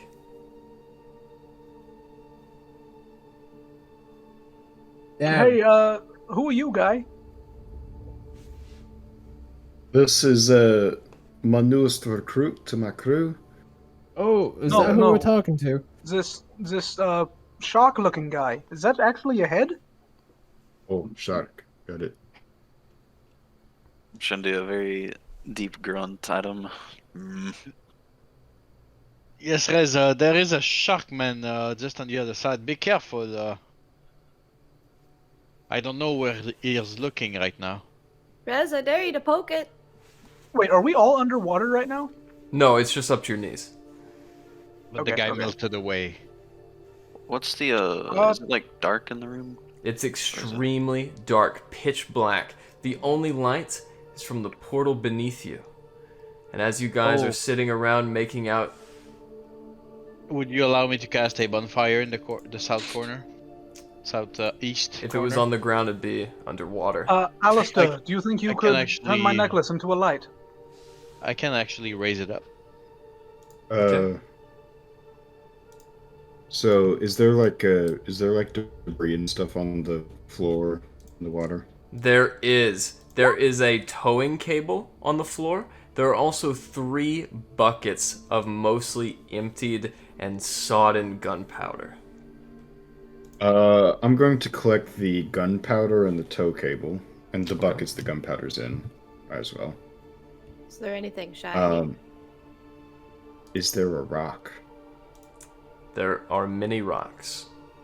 I would like to pick up a rock, and I'm going to make it emit light using magical tinkering, and I'm going to toss it, not a throw, but a toss, an underhand toss over by the cell bars next to Rez. Alright, with that, you see this light expanding. This dark gray but slick and smooth skin that coats this troll is illuminated. You guys see barnacles which seem to have grown up his feet and onto his legs. And he's actually wearing what appears to be a loincloth. As you guys sit staring at each other in this weird distal light, the teleport in the middle of the room deactivates. And we will take our bathroom break. As you guys are joined together in this pitch black brig, suddenly, with Aralas's campfire and Alistair rolling a rock ignited in light towards you, the light in the room suddenly explodes. As it does so, Whoa, that was cool. you guys can That see was cool. Taj illuminated in front of you. Thank you, Raimi. Together, you guys sit in pitch black darkness. The only natural light source is from the hatch above you, Taj. Okay. I'm gonna drag this body that's next to me, assuming it's there. Is it just like floating in the water? Yep, that's old Joffrey. Love Joffrey. I'm gonna drag him to the back of the room, and I'm gonna just like pick apart his limbs like flower petals, Okay. and then toss the finger back at him outside. You're gonna throw the finger outside of the jail cell towards. Yep. As you guys watch as a finger splashes in the brackish water and begins floating. Okay, so we're definitely leaving this guy here, right? Rez, So was the end of Peyton's character. as you say that, you feel something brush past your leg in the brackish water. I kick. Oh, something just fucking touched me! Something just fucking touched me! As you kick, Alistair, you're the only one who can see it. Make me a perception check. Okay.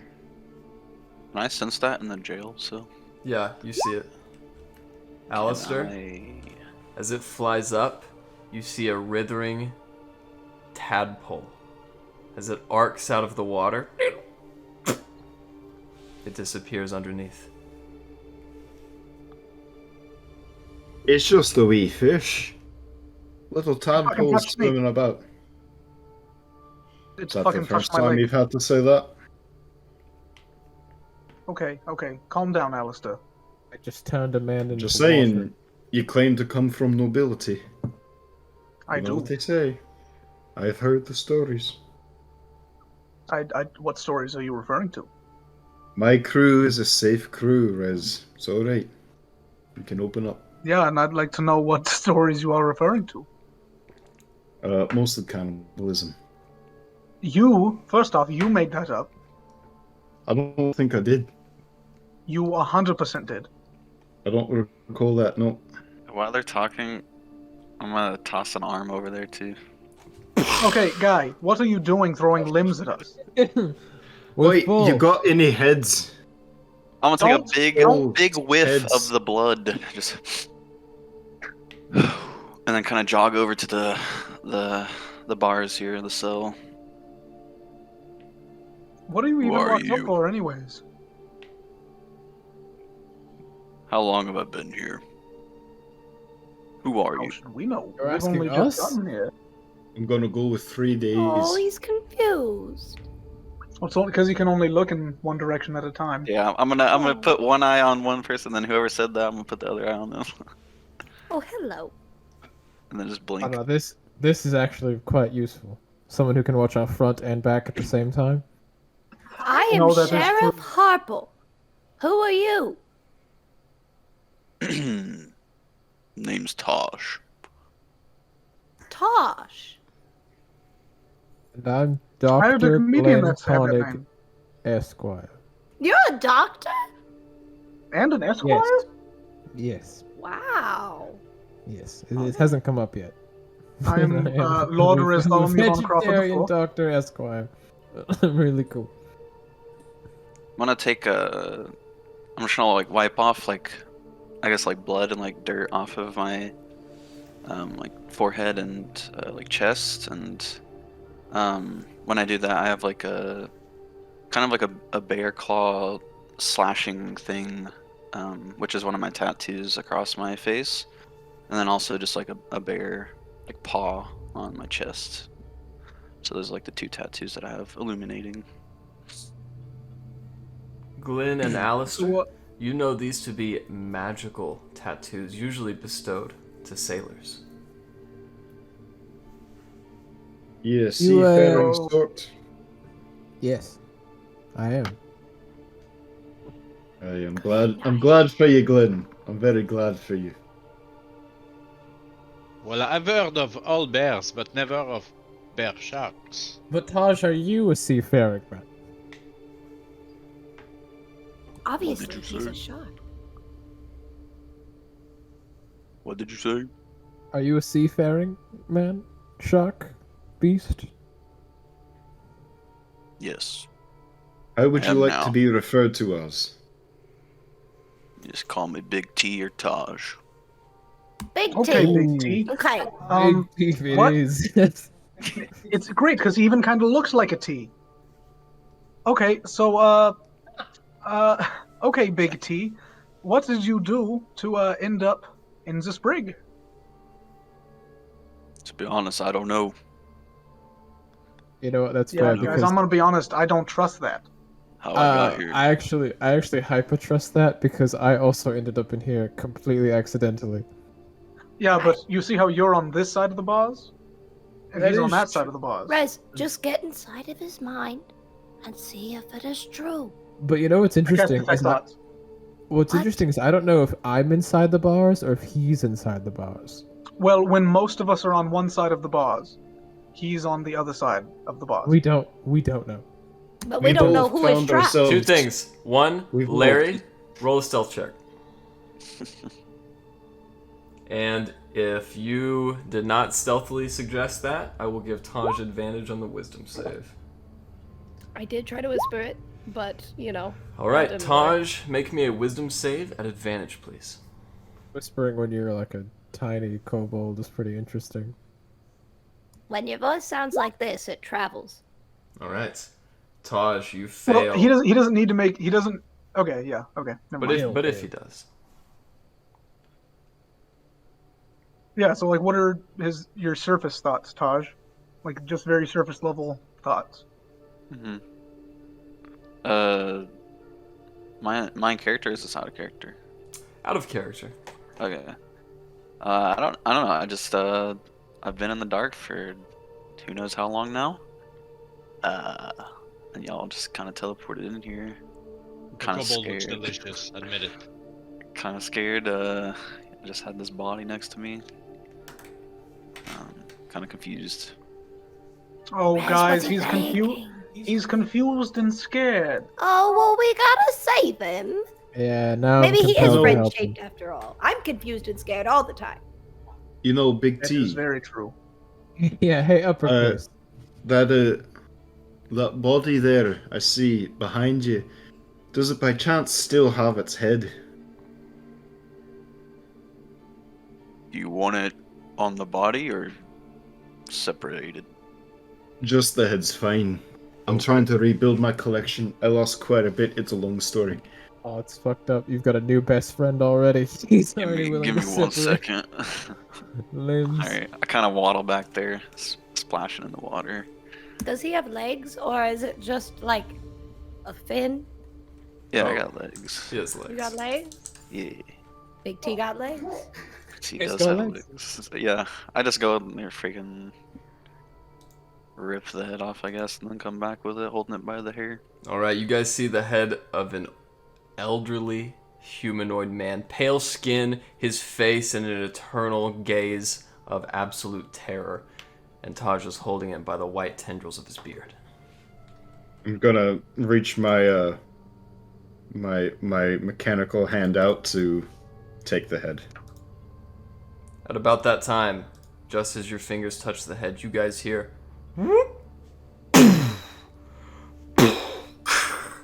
Great. 3 explosions from the top deck, followed shortly by a 4th.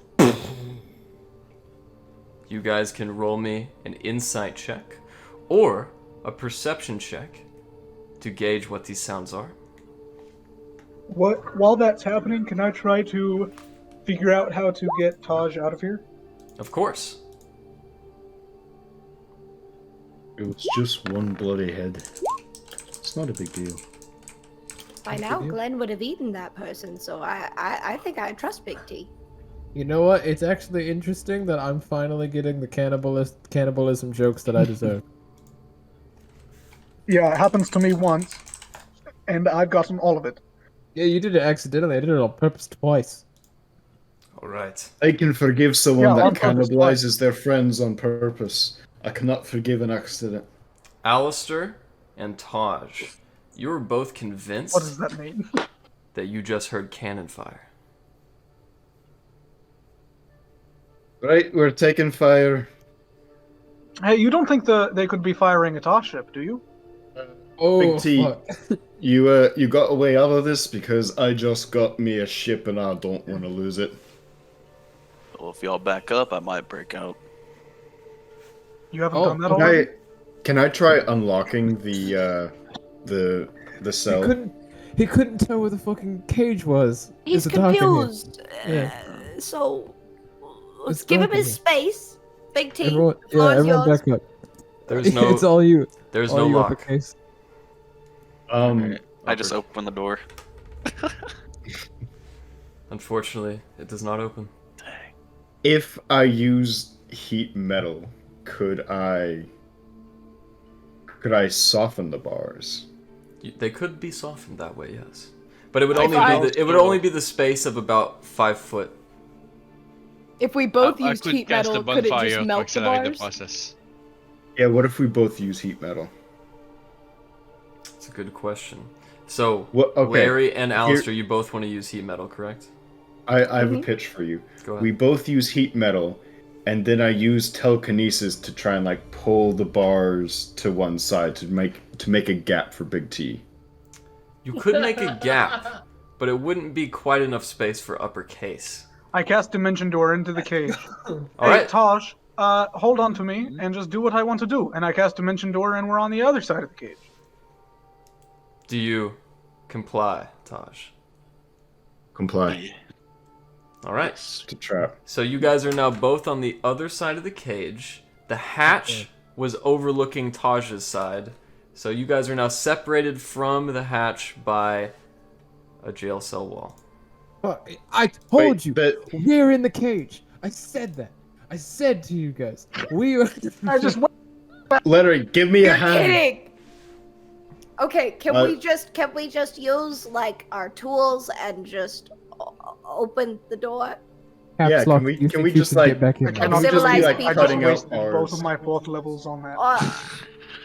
Like Just- Tinkerer's tools and shit. Just so Yeah. we're on the same page, there is no door. There is a Yeah, okay. large... Okay. We want to Okay. remove sections of bar. We just Yes. want to cut Right. bars out. Yes. Okay. If you guys would like to attempt to soften the bars with heat metal, go ahead. Okay. Yeah, if you Alright, soften it, I I will do bet it. I could use. I've got branding smite prepared. Maybe I could use that.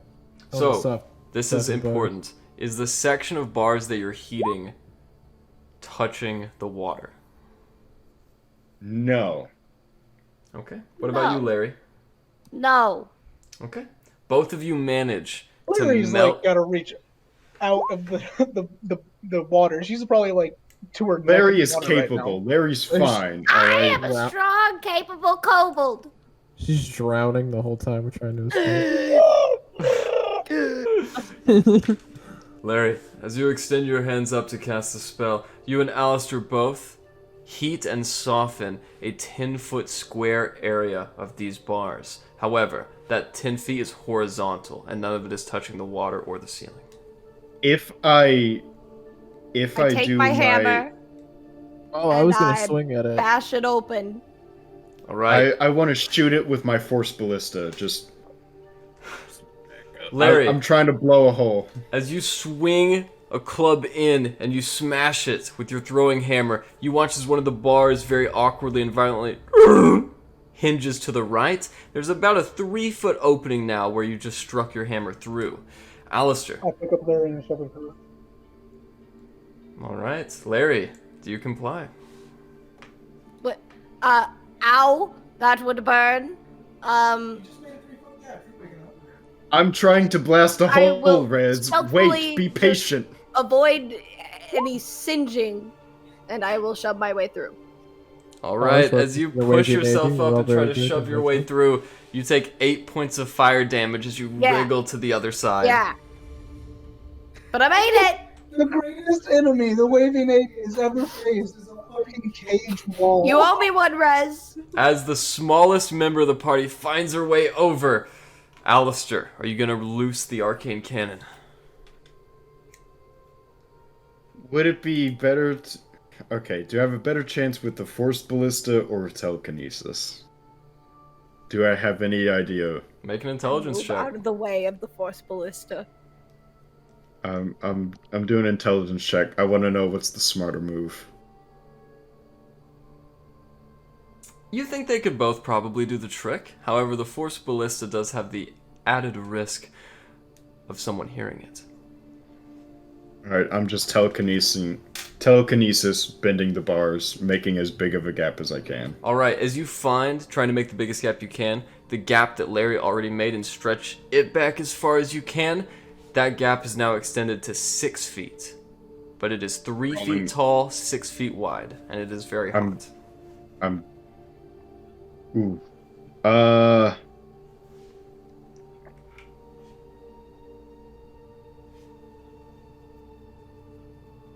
Fuck it, I'm crawling through. Alright. You take 15 points of fire damage. Could I do shape absorb change. elements on that? Sure.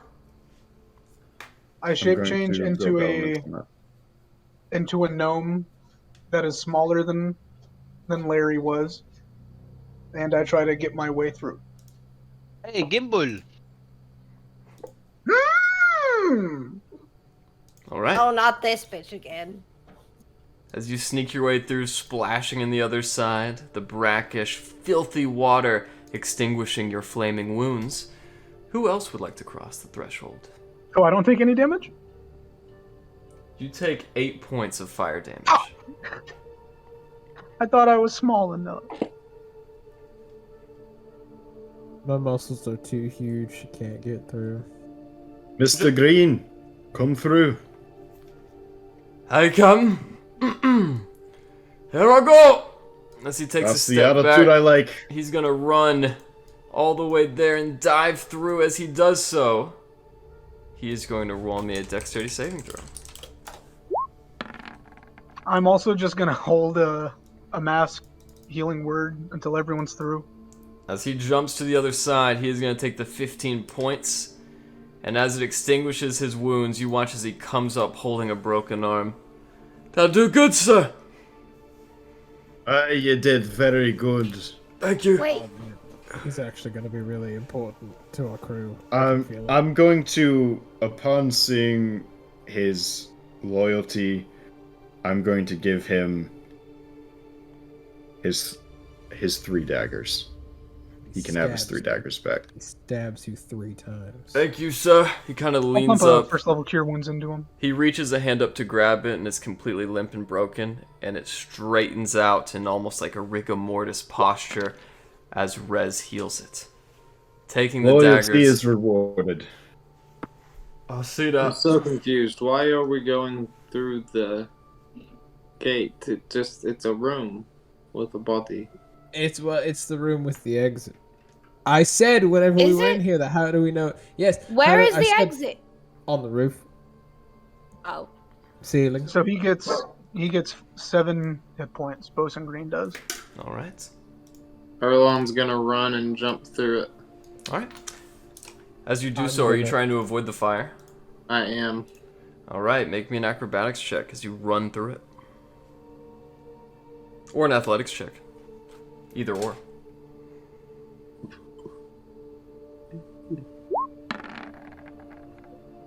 Alright.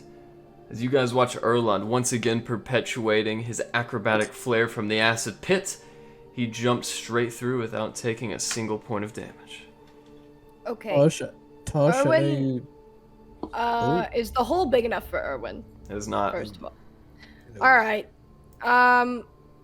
So I'm gonna have Erwin just grab it, pull it open as far as he can, and then just waltz on through. Alright, so let's say this jail cell is 15 feet tall. The part that's burned in a 10-foot swath is on the mid layer, right about 5 feet off of the water. So he would stretch it open, making it wide enough, but there would still be the bars below him blocking his entrance. I help out and Well, push the one below. Sure, make me an athletics check. Okay. Alright, Taj, as you push down on it too, making this gap wider and wider, you guys watch as the steel, still burning, hits the water, and steam begins pluming up. Some of the water lingering around with dense oil and brackish black that's actually been the solution of gunpowder and water begins to burn as well as Irwin makes his entrance. Well, hope. As Irwin enters, you guys now notice this fire is spreading on the entire brig as it stretches and begins climbing up the walls. Which would you like to go next? We gotta go. Does anyone have a spell or Rory has anything? spells. Rory has spells? That's true. She does. Rory, what kind of spell do you have to help us here? Rory has Cure Wound. Rory has Good. Word of Radiance. Okay. Rory has Inflict Wounds. Rory not so has Shield of Faith. Rory Something. Can I start has splashing the water Gentle up on Repose. like that we're standing in onto the All fire? systems. Rory has Rory- Silence. Okay. Rory what else? has- What? Can anything stop the fire, Rory? Yes. Yes? Yes. Will you stop the fire, Rory? I don't have any spell like that. Okay, right, right. okay. Well, we are wasting time. I start just splashing water everywhere Oh my I can God! to try to Rez! put the fire You're out. gonna feed the fire! With water? It's filled with all the crap. It's got gunpowder in it. Rez! It's basically chock-a-block full of oil. This, Okay, I well will let's get chalk the this fuck out up of here then, okay? to the same as you blowing up that ship. Yo, I had nothing to do with this. You Let's had- just get the fuck out of here. Okay, Can I- okay. go ahead. No, that was it. Oh, Posh, Okay. would you like to go? yeah. I just want to like freaking like. Okay. Head Could I up. use prestidigitation to snuff out some of the fire? Yeah, sure, some of it. Oh, if that works, I do that as well. I see Okay. Alistair starting to do that, and I start using my prestidigitation to put out the fire. Why didn't But- I think of that before? Between your combined efforts, you guys put out about 11% of the fire. Posh, I don't know why everyone's freaking out. They'll just climb through the gate. We'll get out of here, right? Is there a ladder out of here? There is not, but the hatch is about 15 feet above you guys. I grab Larry, put her under my arm. I start climbing on top of Irwin. I stand precariously on Irwin's shoulders, and I lift Larry to the hatch. Tabarnak, bébé. All right, Larry, as your head goes through the hatch and you press up, you are now in the cargo hull of this ship. Don't forget to save my baby. Fuck. What? Larry, grab my hand. What? Pull me up. Oh, Actually, no. Take this rope and tie it off. okay. I tie it to. Can I tie it like right here on the bars or something? Yeah, do you want to tie it to one of those big barrels, or you could even tie it to the mast of the ship that runs through this deck? How strong does that mast look? It's probably, you would surmise, as an artificer aware of architectural arithmetic, that it would be the strongest point. Okay. It's stronger than a barrel. I will do exactly that. All right, as you tie it down, Larry, do you let the rope out? Yes, I do. All right, as the rope comes tumbling through, at this point, smoke and steam alike begins filling the space, but Taj, Glenn, and Urlas, you see a rope fall down in front of the prison. Okay, have come on. one Let's go. quick Let's go. Yeah. All right, I'm marching absolutely order? taking it. Who's next? Go first. I'll go Nice. next since I was right there. Okay, Rez, Last. Taj, in that order. Who's after Taj? It would be me. Glenn, and who's after Glenn? Well, we have to somehow get fucking Larry's robot up the fucking thing. Yes, you do. There is some kind of Someone tie whoever's last. Tie the rope to Erwin, and we can pull her up. I Um, actually big think, tool on I the think it's ground. gonna require Taj, since you went after Rez, I guess, from what I understand. I saw you bend the fucking bars. Do Yeah. you think that you can hold on to part of this big robot dragon, and I'll hold on to the other part of the big robot dragon? I think we're probably the most Wait, people. wait. Wait, I have a suggestion. Who's saying this? Me. Huh? Alistair. As you look down in the Hey, Captain. darkness, you see Alistair. Oh my god. I would like to secure the tow cable to the big metal contraption. All right, you do so, but go ahead and make me an artificer's check to see how well you do it.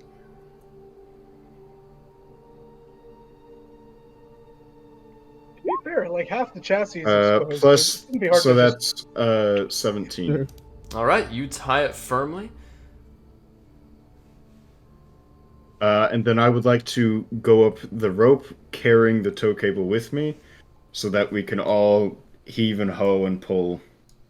All them up right, with us. Alistair is next, and who is after Alistair? I guess if he's rigged something up where we can all simultaneously pull. I'll go. All right, The- Erland, you climb the rope too. Aurelas, you were alone with Rory and Bosun Green. As the fire has assumed the entirety of the bottom deck, you watched as small holes begin to open and water enters at an extremely high pressure. Rory, are Mr. you gonna be Green, okay? come up. Hey, Captain. Yes, Rory, go ahead. I'll I I'll know be you fixed last. Are you sure Rory can give you boost? No, you go. I'll Alright. be okay. You guys watch as Rory puts her left foot on Erwin and just pushes off, mantling the top and pushing herself up with her full strength in a muscle up. Be careful with that.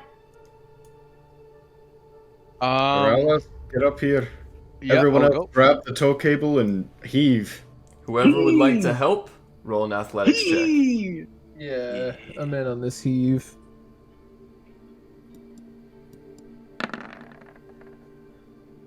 All right. In a Yeah, Larry spray, and I are just like looking at the rope.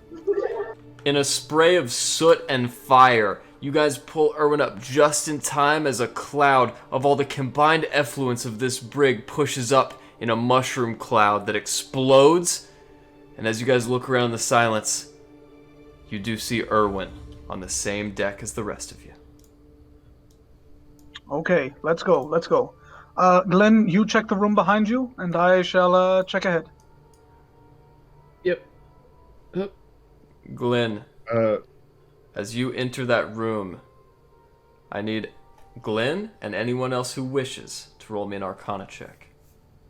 Shit. I'll join.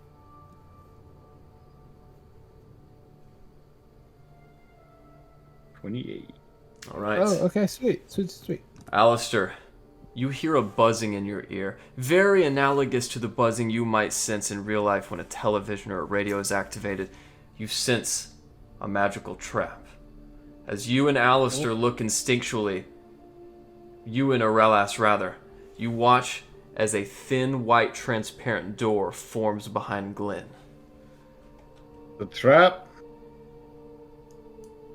Glenn, as you turn around, you now see that you are Oh. blocked off from the rest of your party.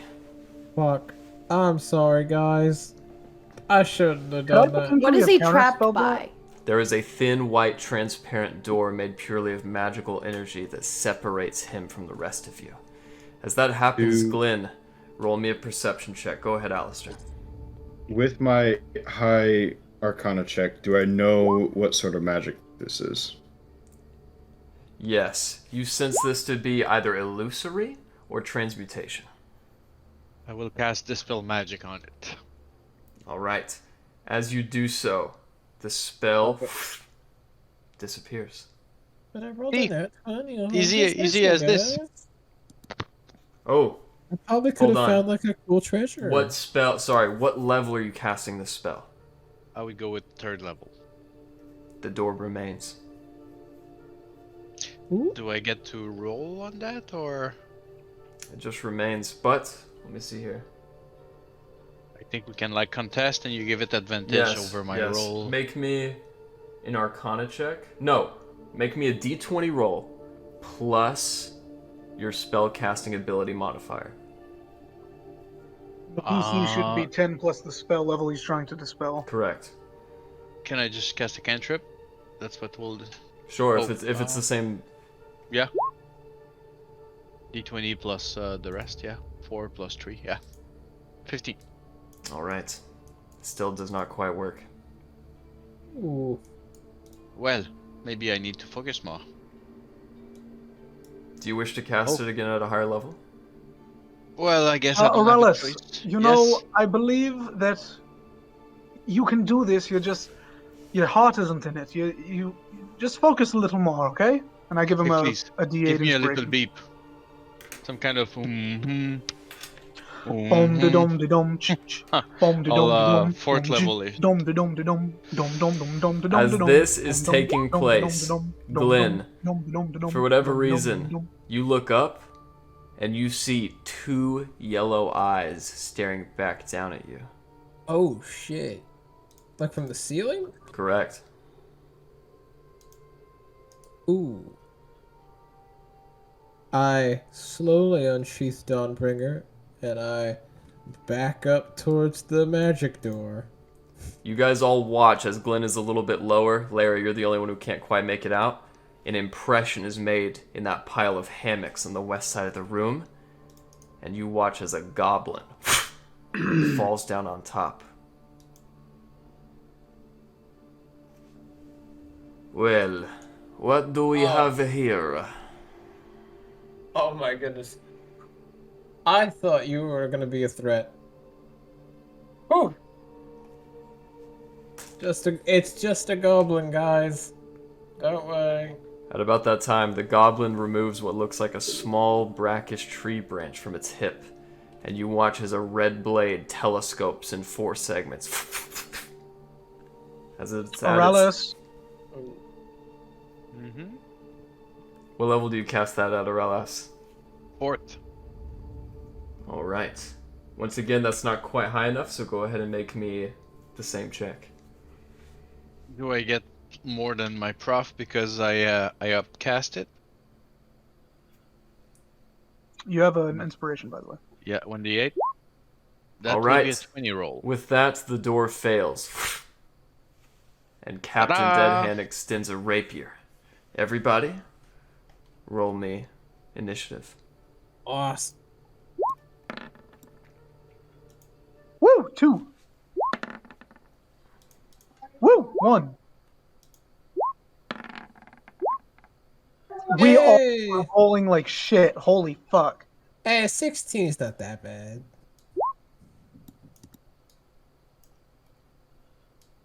I have advantage on that stuff. Oh, hell yeah.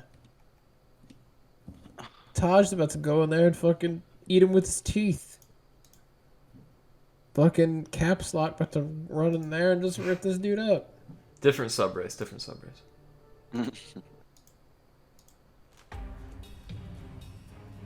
Alright. Taj with a 19, but Aralas gets the initiative. What do you want to do, Aralas? I will rush. Excuse me. I think I would hand here, and I will push back. I will shove the goblin with my bonus action, using telekinesis. So that's 8. Where did you That's start your 8. turn? Yeah. I did 15 feet of movement. Okay, yeah. Because I'm going through people. Right, they're all rough terrain, correct? Yeah. So I just went there, and I just shove him back against the wall, so he does DC 15 strength. That's my bonus action. Alright, he will get advantage on this. Ooh. That is a success as he sinks his feet into the ground. Well, I see I am not the only one who knows how to use a sword. And for my action, I'm gonna take actually. Could I do my blade song as my action instead of a bonus action? Sure, absolutely. You can always convert a bonus action to an action. Yeah, that's what I'll do. Blade song, so my AC goes higher and I'm faster, and that's it for me. Alright. If that ends your turn, what would you like to do, Taj? Where am I at? I have 2 people in front of me. That's right. I have to find out what the hell Taj is. Is there enough room for me to get by, or? Yeah, there is. Whenever you pass through another player's space, though, that will be registered as rough terrain. So instead of taking 5 feet, it'll take 10. 10. Okay.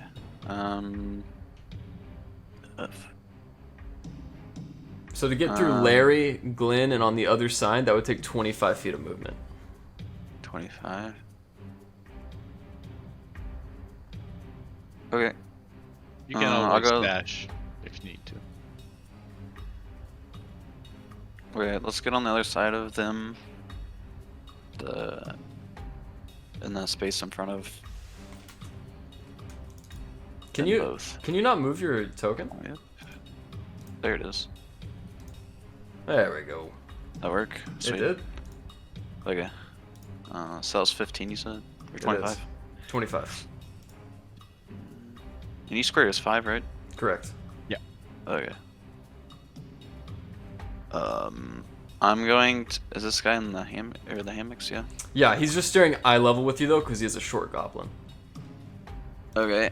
Can I just charge at him and do my hammerhead headbutt? Absolutely. Glenn, as he muscles by you, kind of pushing you aside, you watch as Taj levels off his head and rams right into this goblin. Go ahead and roll me an attack with your strength modifier and proficiency. Yes. Okay. Wait, hold on. That is just the ability. Okay. So, Yeah, so an unarmored attack is just going to be like 1d20, and then I can add the modifiers. okay. So there's D20. That's right. It's going to be plus 8. Holy crap. Natural 20. First roll, huh? How's it feel? That's just how we do it, man. Okay. Roll me 1d6 plus 5.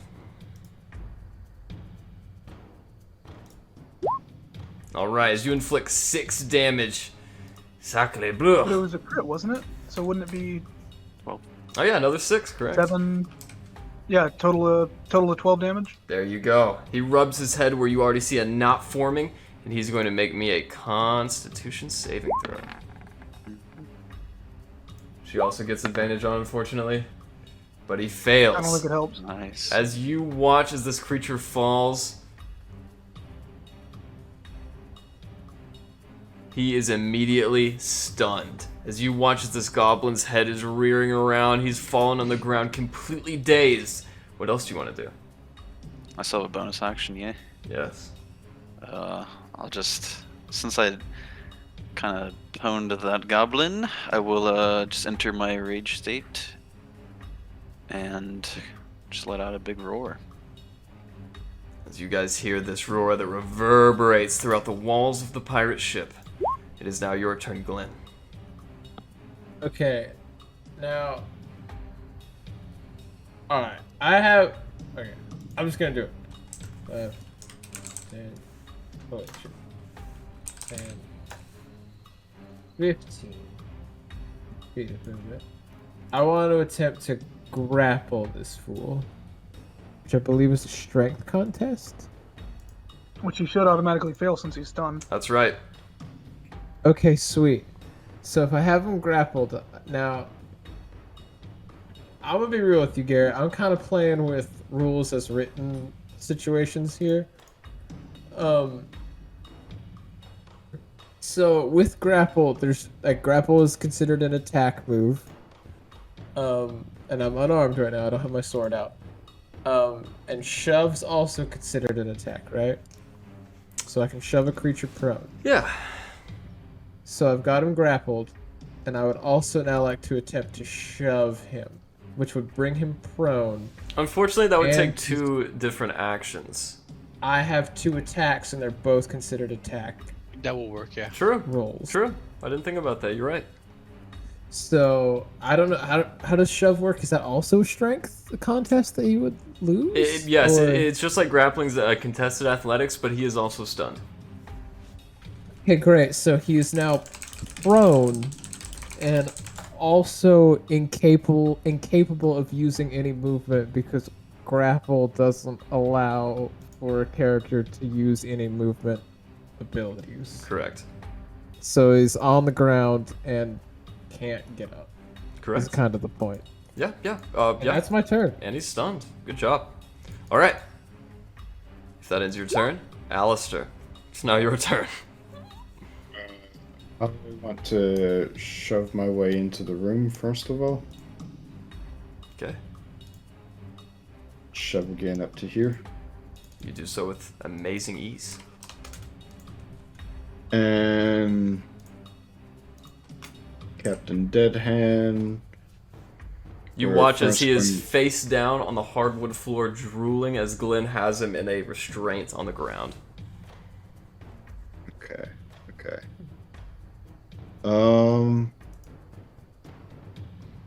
Dragon's Breath gun. Yeah, fuck it. I don't even care if I live. Ask him if he wants to join our crew. I've already got a new crew member. It's All right. You will have advantage on that. I'm supposing a 23 hits. Oh, yeah. And then, wait, hold on.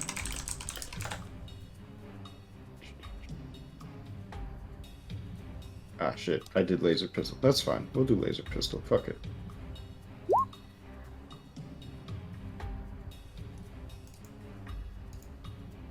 All right.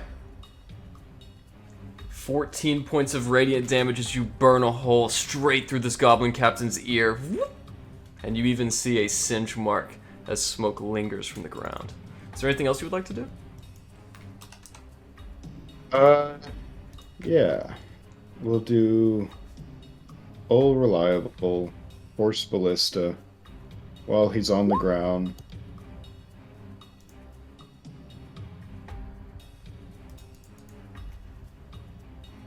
But it's... As it smacks in, you kind of bring back your fingers, Glenn, and shake off the injury. But Captain Deadhand sustains it all.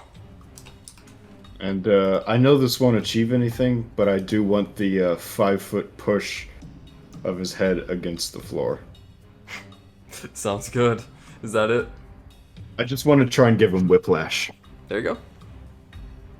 And, that's it. All right. Captain Deadhand is essentially dead. However, at the start of his turn, you guys watch as that magical door in between you and the rest of the party, Larry, manifests once again.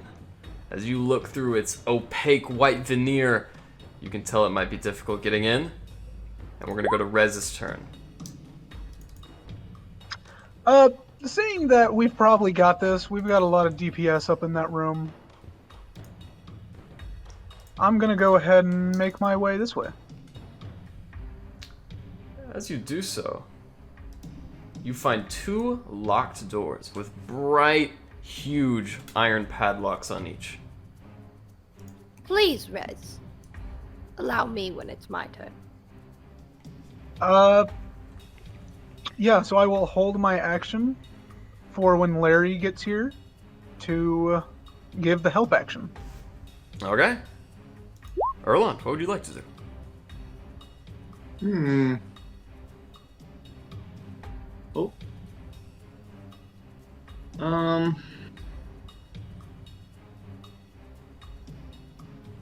I guess I'm gonna go in there.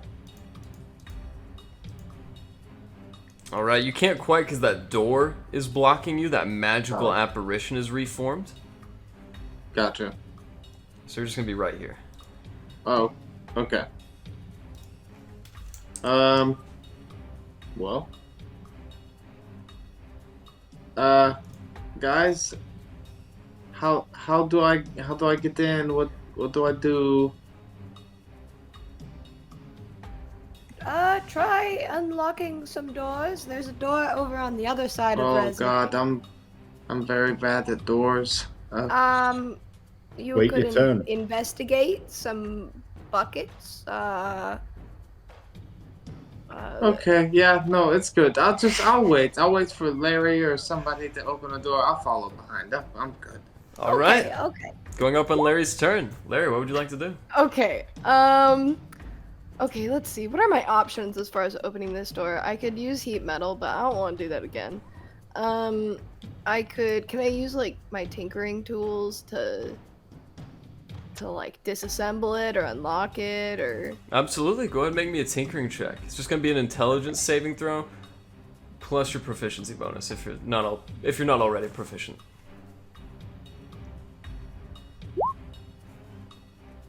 I am proficient. All right. But I get advantage, right? Because Rez is helping me. Oh, with the help action. You know what? I'll allow it. Well, that was the whole reason I saved my action. Yeah, I don't think help gives you advantage on all ability scores or ability checks, but I will allow it. So, Okay. with that, the lock is disassembled and the door itself is now unlocked. I would like to open the door. As that happens, Larry, Rez, and Erland, you all have your turns at the exact same time. What would you all like to do? I will push Rez in because he pushed me through the bars. So this is payback. And I push him into the room. Are you dead? Rez, as you enter this exceptionally beautiful room, what you suspect to be the captain's quarters, you can see already into the door to the south as the door in between them is opened, and you see something else. Go ahead and make me an investigation check, please.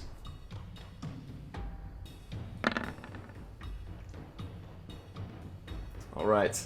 Rez, you see an especially beautiful cushion, indicating a style that you haven't seen in any of your explorations throughout Kilrador. It features a giant dragon with no legs spitting fire. It's right on top of this bed. You're not dead. There's a really nice pillow in here. I'm coming. Is it shiny? It looks pretty good. Larry, as you enter, two things draw your attention. One, a chair made completely out of blue dyed leather and what appears to be bright aquamarines that ornate the handrests. You also see, as Erland enters as well, a massive chest in the northwest corner of this room. Hey, can I? I lay on. Can I? Wait, where is it? It's over here. That's right.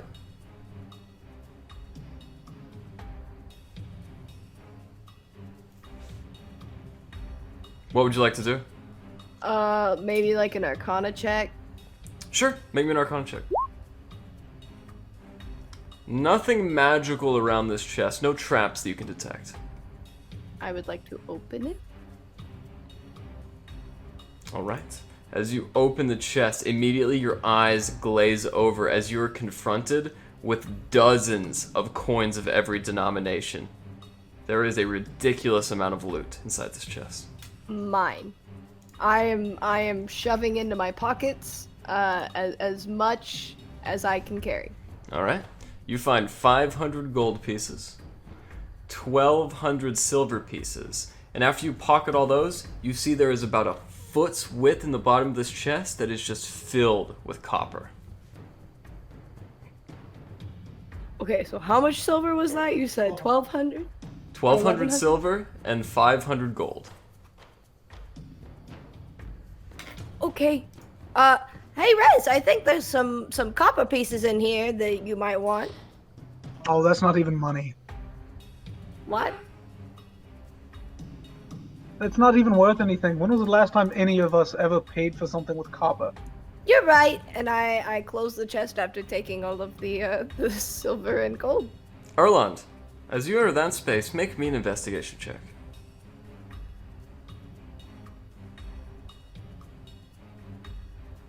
And Erland, would you like to go up those stairs? Possibly. It's up to you. I'm gonna use my inspiration from Rez earlier. Okay. Backslash roll 1d3. Let's go. All right. As you look back, waiting your friends who never quite come through that door, you notice something. In this corner, under the chair and between the wall and the table, you see a thin line of white dust.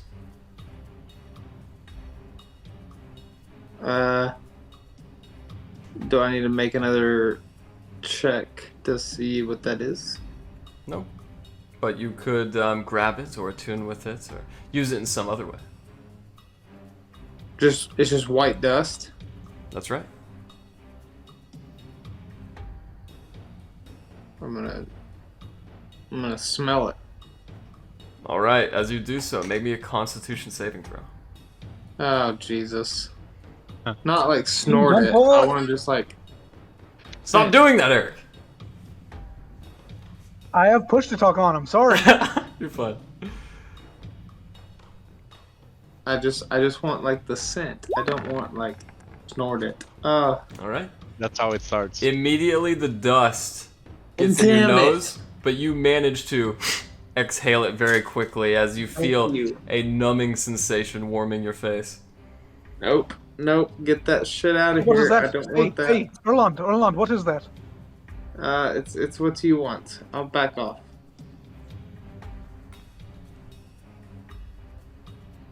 Rez, Can I?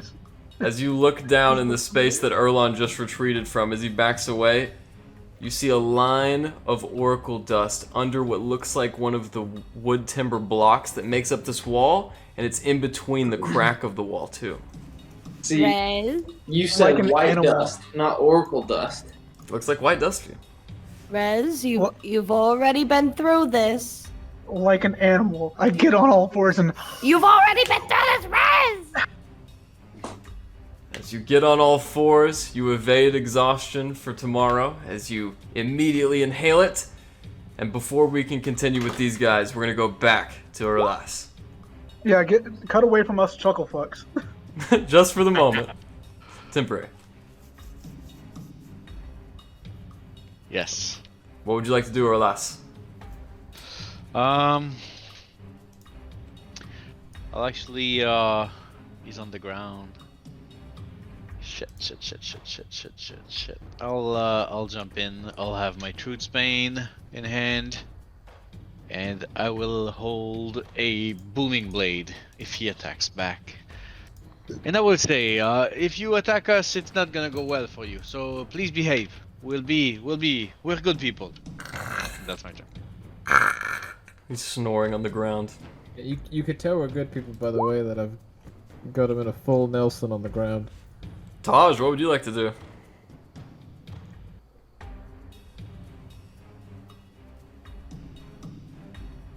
I'm going to go up these stairs. Alright. Taj, Not everyone can leave. as you go up those stairs, you immediately repulse as the odor of gunpowder and brackish metal evades your very sensitive nostrils. As you go up and push open the door, you see two pirates, but not men, rather skeletons, covered in brigandine armor as they fire cannon shot at a ship you don't recognize. That's our fucking ship! We're getting shot at! One of them, bending over, picking up a cannonball, turns around to look at you.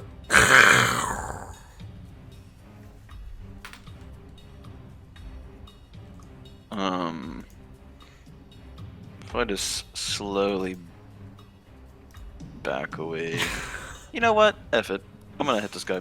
Alright, with your head. Yeah. Okay. Go ahead and do the same thing. So, D20. Hammerhead shark doo doo doo doo doo doo. Was it? Hammerhead shark.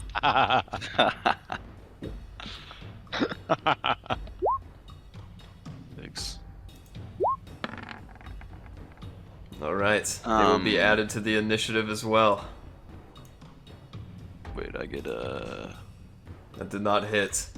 As you push your giant, broad forehead forward, it just bumps into the cannonball and pushes the skeleton back, who staggers, dropping it and removing a cutlass.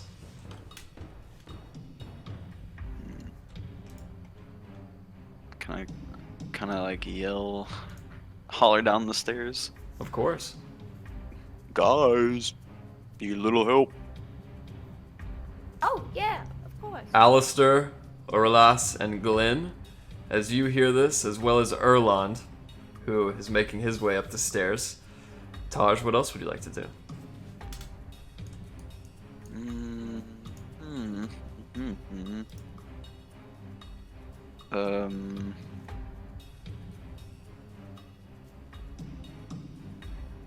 That headbutt count as an attack, right? Yes. I think I have one more then. Cause I get 2 in bad boys, so I'm gonna just swing my hammer at him. My warhammer. Alright. You do not have it currently. I don't. All of your goods were taken from you when you were kept prisoner. Holy crap.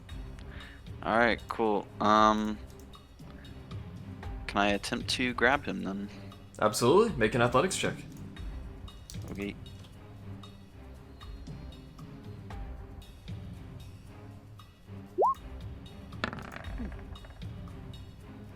You barely succeed. As you grab the skeleton around the arms and hold him tight. That's gonna end your turn. Glenn, at the beginning of your turn, you immediately notice as you look down, the eyes flash open once again. Now let me check. This guy's squirmy. If he wants to bust out of my grapple, he has to make an athletics or acrobatics check against my athletics. This is true. On a contested roll. Or some other, slimy wimey shit. He might do some slimy ones. Or he could not. Okay. He could just- Okay, make me an athletics check. Okay. Absolutely. My athletics is pretty decent, so hopefully. What the fuck? What the fuck? As he What do you mean squirms, plus jumping 15? free from your hands, you watch as he climbs onto the roof. As he does so, he's going to avoid your opportunity as he takes the disengage action. As he fumbles back, landing here. So, 3-on-1, huh? Then it is an even fight. It was supposed to be like 6-on-1, and then everyone just kind of left. Well, make sure you do your numbers first. I did not like that very much. As he's going to hold up his sword, he is going to wait as he holds his action. Fuck. Wait a minute. Oh yeah. It's not even his turn because he just came awake after Taj. So now it's your turn, Glenn. Okay,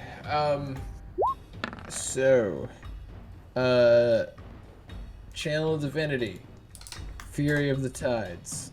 That's my bonus action.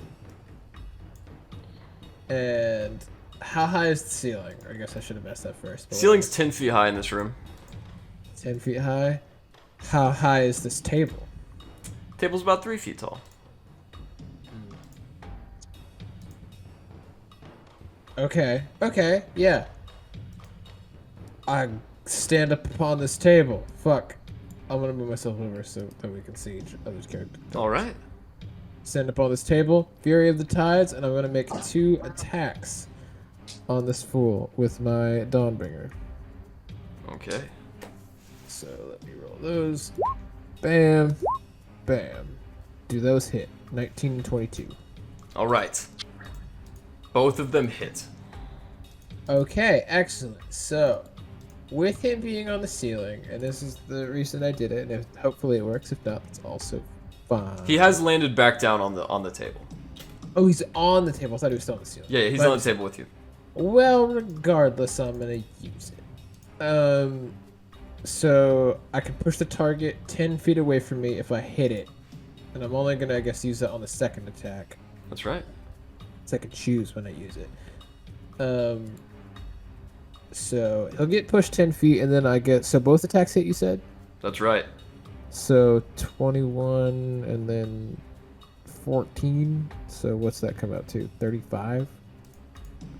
35 damage total, and he's pushed 10 feet into this space. And if he hits the wall, I don't know if he does, but if he hits the wall, he would take a bonus 2 damage. Okay, does he need to make a save? No. I Right. can just choose to push him 10 feet. As he's pushed back, you watch as he does a complete flip, carrying the momentum over and landing elegantly on his feet. As he looks up at you, that hurt, and he wipes away a line of mercurial gray blood from the corner of his lip. He's got style, I'll have to admit it. Is your turn over? Well, I actually still have a little bit of movement, so I only used, I think, 10 feet, so 15. I'll keep it there. I'll stay on the table. All right. Up next, he takes his turn. He was 8 in the initiative, but I forgot he gets advantage on all initiative checks. As he stands up with his rapier in front of him, he then takes it down to the side. So, who are you? I will add you to my belt. And with that, a quick flurry of slashes occurs in less than a second, and he returns to the exact same position. Immediately. Oh. How long does it take haste to wear off? I think it's probably gone by now. All right. Fuck. Those all hit. Regardless of haste or not, those all hit. Ignore sneak attack damage. Okay. Alright, Glenn, with that, you take a total of 29 points of piercing damage. With that, you watch as he tenses his form, and he is going to take his second wind. Oh, shit. That's quite bad news. Alright. His turn is over. Taj, up on you now. The skeleton on that top deck, breathing down with his cutlass, as he is now grappled, is going to make a strength check to try to break out. Make me an athletics check.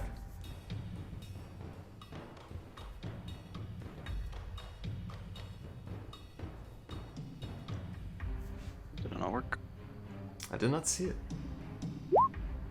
You still succeed. With that, his other 2 allies turn over. You notice one of these skeletons has the form of a dragonborn.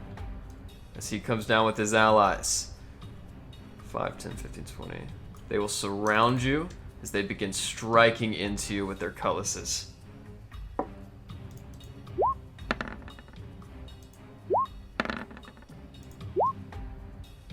Oops. Alright. As they are wailing into you. Oof. Does anything over a 20 hit?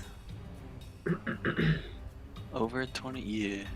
You take a total of 31 slashing damage. Sorry, 41 points of slashing damage.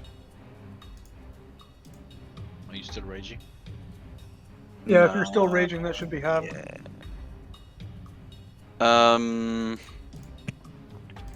If it's non-magical, yeah, it should just be halved because you're. I 'cause think you're raging fell off because I freaking used it at the end of my turn. No, Well, no, raging you- goes if- over multiple If you turns. rage, yeah, raging goes over multiple turns, and you only lose it if you don't attack or you're not attacked in one round. Okay. Well then, yes, I have raging. Alright, so you take a grand total of 21 points of slashing damage. That is going to end their turns. Up next is your turn, Alistair. Okay. What do we do with this fool? He's a difficult one.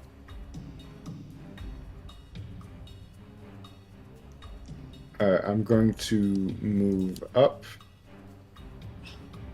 onto the stairs next to Glenn.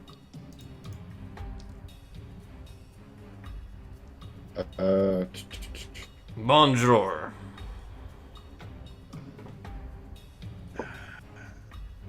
Alright, I'm going to use the Dragon's Breath on him. Okay. As you fire the dragon's breath, you watch as he just tips the barrel up with the end of his rapier, and it strikes into the wall behind him.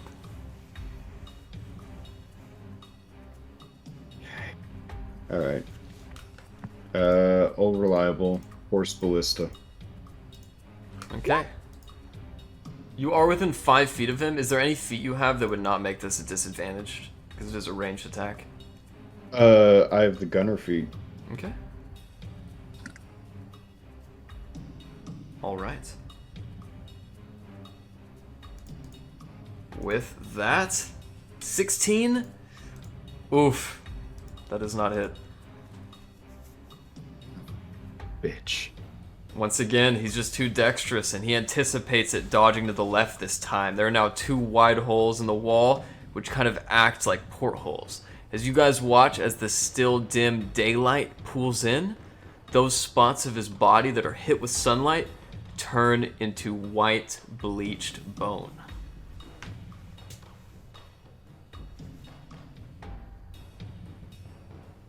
Okay. Alright. I don't think there's anything else I can do, so that will be my turn. Rez, would you like to make another investigation check?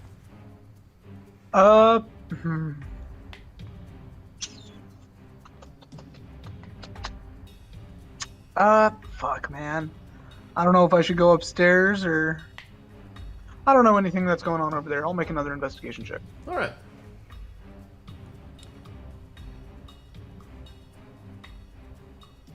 As you sense the vicinity of this dust and fumbling around, snorting it off the ground, the top of your head pushes a very low density wood plank that seems to fall open almost intentionally. And you can see beyond it is a hidden room. Gasp. Okay, so I know there's a hidden room behind this wall now. That's right. Was that my action to investigate? No. Okay, well, knowing that there's a hidden room, I will keep that to myself, and then I will head up the stairs to see what else I can find. Alright, as he heads up the stairs, Larry, just a note, you very much saw what just took place. Rez, Okay. as you go up the next floor, there is a door in front of you. Do you open it? Yes. As you push open the door, you see Taj gripping one skeleton close to his chest, 2 others surrounding him, and then far to the north, there is a ship listing in the water. Does the ship look familiar? Make me a perception check.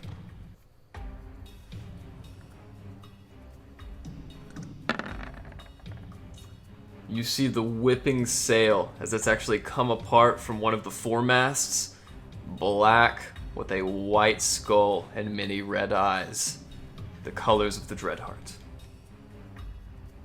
Fuck me. So am I like on the top deck now? Yes. There is another deck just above you, where you know the aft castle and the steering column most likely lie, but you are on the top deck. Okay. Fuck.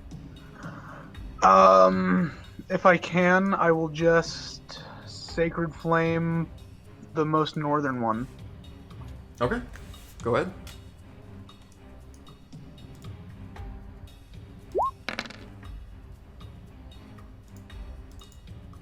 Alright.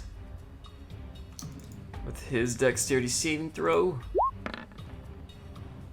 he fails and takes the full brunt of the damage as fire marks his white bleached bones black. And that'll be my turn. Well done. After that, Erland, are you making your way up the stairs as well? I am. Alright, Rez, you'd actually be over here. And Erland, as you make it up, you are right beside him. As you open the door almost simultaneously, you see the same sight. Well, that's a lot of guys, isn't it? Erland is going to...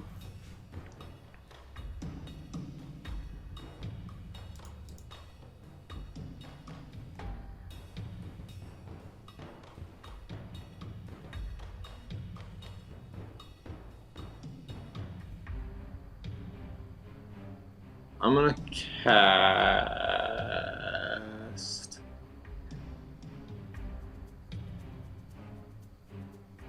I'm gonna do the Robe of Stars again. Okay. The gem. And I'm going to do Magic Missile on. So I figured out I did 5 last time, but it should actually be 7. Okay. Because Magic Missile at first level is 3 darts. Oh, I and then see. All 1 right. dart for each above it. Good So I'm gonna do Magic Missile You have a on. macro on the bottom, eh? What's that? You have a macro on the bottom of your screen, I think. Oh, I I do, think- don't I? You crazy motherfucker. Yep. Spell slot level 5. Submit. Oh, that's a cool one. Very nice. Okay, and those are all on the same target, or you're gonna mix them up? I'm gonna do 3, 3, and the one who is there's one in like a fist fight with Tosh right now, isn't there? Correct. Or like a Grapple. chokehold. Grappled, yeah. Yeah, chokehold. That guy is gonna get 3, and the other 2 will get 2 of them. All right, good to know. Whew. 3 in the center one, dealing 11 damage in That still total. leaves you 1 more. Yeah, because you What? just fired 8 in total. No, the last one is a 0. It says my 7 Oh, right. darts. Right. Good point. The macro is just strange. Okay, so 3 on the one in the middle, and then where are the other 4 going? I'm sorry. 2 on this guy, 2 on this guy. Okay. Or 2 on this guy, 2 on this guy. Gotcha. And then for my bonus action, I'm gonna say, Rez, you're looking a little bad, but before we go over there, you should probably take this and give him a little pat on the shoulder, but it's just gonna be a healing word. Okay. Oh, With that, good turn. Is that your turn? It does. Rez, you take 6 points of healing. And Larry, it is now your turn. Okay. I am intrigued by whatever Rez was looking at, but I hear some commotion going on. So I'm going to take Erwin, and we are going to go upstairs. All right. As the 2 of you push up, that's going to be 5, 10, 15, and then 20 feet just for pushing past Rez. You do make it up. Okay. I cast Arcane Weapon, and I will throw my hammer at this guy, and the other throw I'll do at this guy.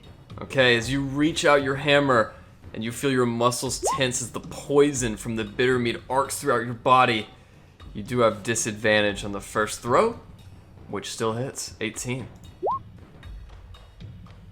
And the second one just barely misses, but you recall it back to your palm, dealing a total of 17 damage to the first target. And that will be my turn.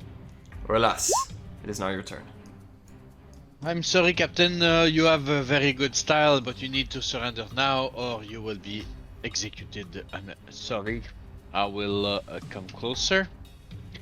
I will cast Mirror Image as my main action. I think I have the slots left. Let me just see. Make sure. Mirror Image. Oh yeah, I'm fine. Mirror Image is cast, and that's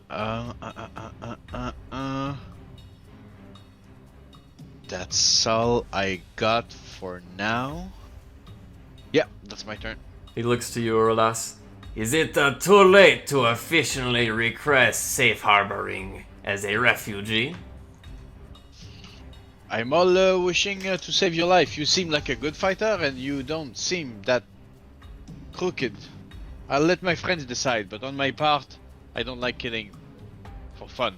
Then give me a good death. Up next, Tosh.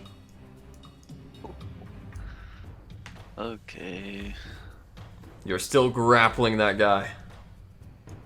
Yeah.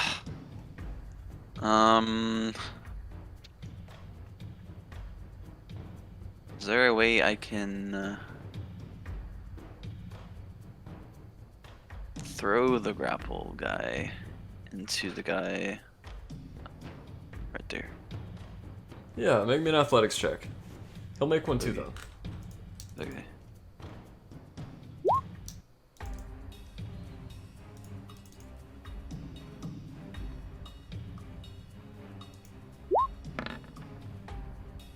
Alright, as you've bested him yet again, he crashes into his friend, and both of them are going to start prone. Does that count as like an attack for me? Your action? I will say so. Okay.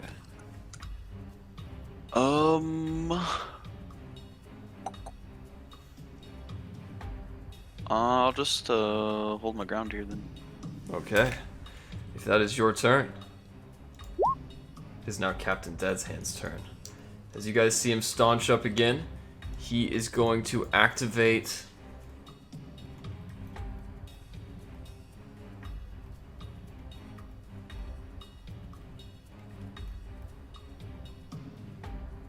Action Surge.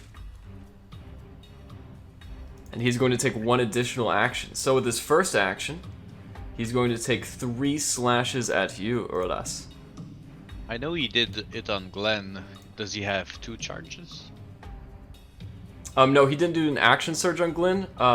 Rather, he did second wind. Sorry. He did second wind on Glenn. He's doing action surge on you. Okay. Oof. That is a This is natural where 20. That's where my mirror image make me happy.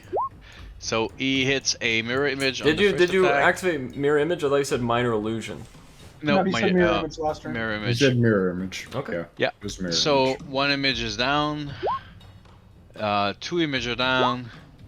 And the third attack is going to go to me. And it's a 26.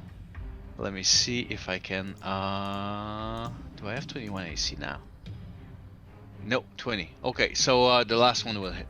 As it strikes you, that is 7 points of slashing, not piercing damage. Your movement is reduced by 5 feet, and he's going to use Fury of the Small, which adds another 16 damage. So all in all, you take 23 points of slashing damage. And with his action surge, he's going to use his other action to attack Glenn 3 times.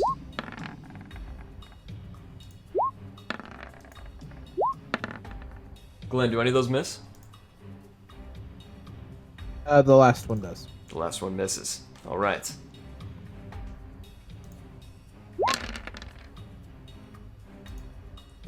Glenn, you take 23 points of slashing damage, and as it strikes you this time, you notice that that red dye from the sword bleeds into you. You and Aurelas both lose 5 feet of movement, and he is going to use the disengage action as he runs up the stairs. As his uncanny action, Taj, he's going to slip past you as he ends up in front of you. 5, 10, 15, 25, 30 as he jumps up on the mast. Avast ye scurvy dogs! Welcome to the Green Bastard, also known as your tomb. Taj, you get an opportunity attack.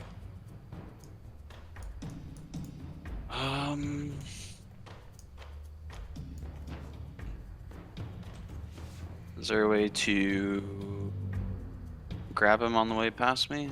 No, you couldn't do that. That's not an attack. But you could punch him, bite him, Yeah. stick him in a stew. Heck yeah. I'll just throw a freaking punch at him. All right. Same thing as your bite, just D20 plus Actually- strength and prof. Actually, Garrett, I'm so sorry. Maybe I should have said this earlier. I didn't know. I had to double check. When it comes to my sentinel feat, It does not matter if a creature takes disengaged. Okay. You do still provoke opportunity attacks from me. Okay. Go ahead with your opportunity attack. Okay. Oh yeah. Here's hoping. All right, that hits. Okay, sweet. And he's locked in place. Yeah, that's 19 damage, and his speed is reduced to 0. So wherever he was, whenever he tried to move. No. All right, as he takes 16, he stands right there in front of you, and he's going to use his reaction to riposte. As his turn is already over.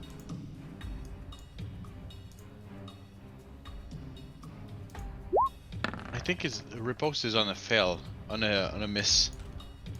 No. Riposte is just if someone attacks you. Or wait, is it parry? You might be right. Actually, let me look that up real quick. Yeah. He said it. You are right. You He are said right. it.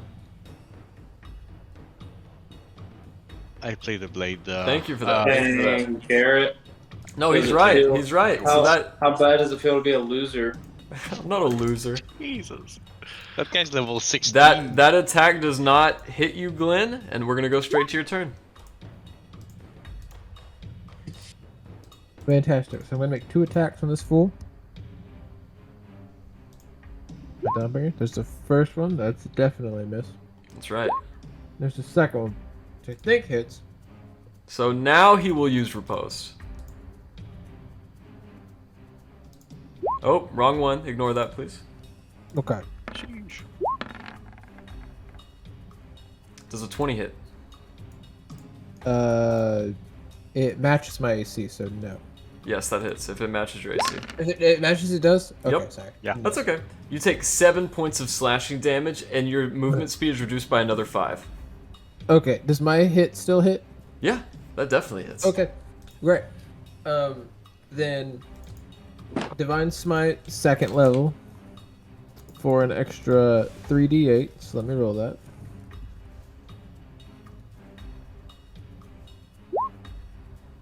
Oh, whoops! How'd that happen? How'd that not work? That's crazy. I actually don't know. Let's try it again. Okay, sweet. So there's 9. Then also he's pushed back 10 feet, so he would hit the wall or an obstacle, and would take a bonus 2 damage, so it's an extra 11 damage. All right, as he pushes to the side, it takes 11. Okay. And I'm gonna crowd him with my movement,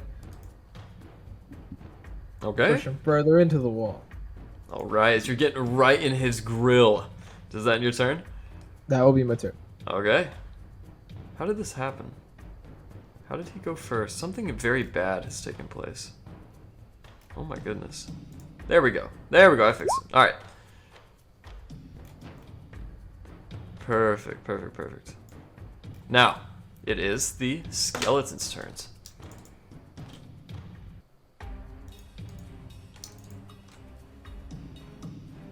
Just wailing into you from the ground, Taj. They're gonna reach up from their prone position. One of them just misses outright. However, the other one gets 2 attacks. Taj, you take 16 points of slashing. Remember, you're raging. And then the third one is going to do the exact same thing. Is that 16 already cut in half or no? No, that's 16 and then you reduce it. So The third one smacks you once with a 15. Does that hit? no. Alright. And then a natural 20. So, you take 7 plus 8, that's 15 slashing damage. I haven't reduced it yet.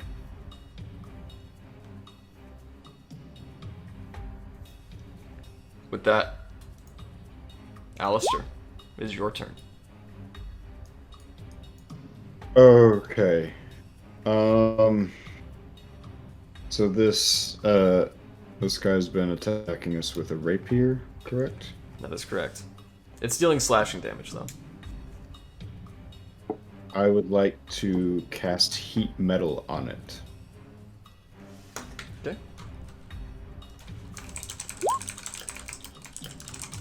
That would be 9 points of damage, and he has to pass a Constitution saving throw to still be holding on to it. Okay.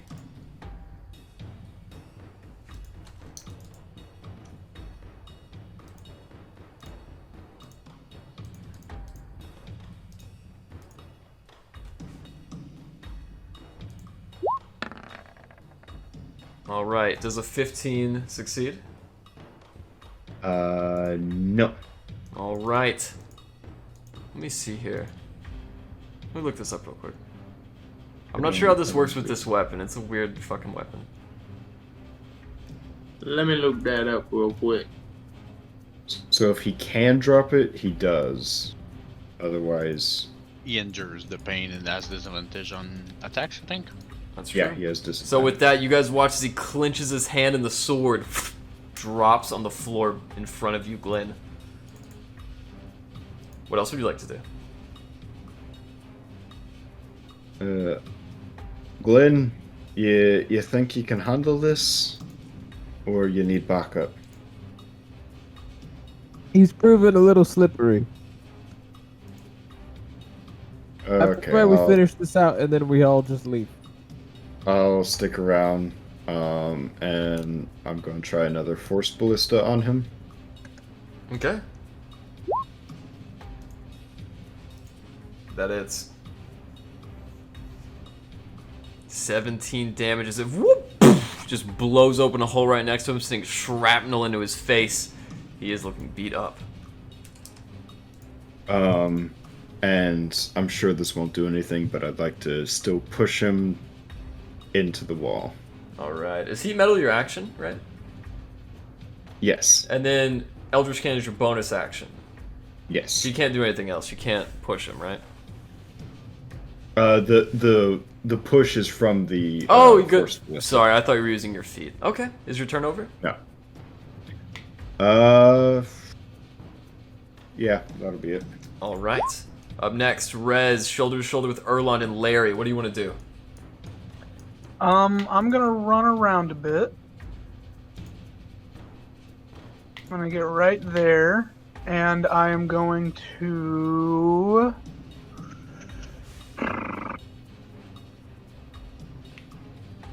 Yeah, I'm going to.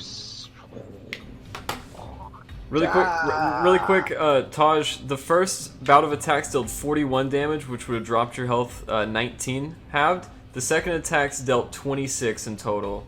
So you should reduce your health points by another 10. 26 in total. Yeah, 11 plus So 5, he's- 16. Plus the crit, which was 10 more. Yeah, Okay. just reduce your HP by 10 more, you'll be fine. Okay, go ahead, Rez.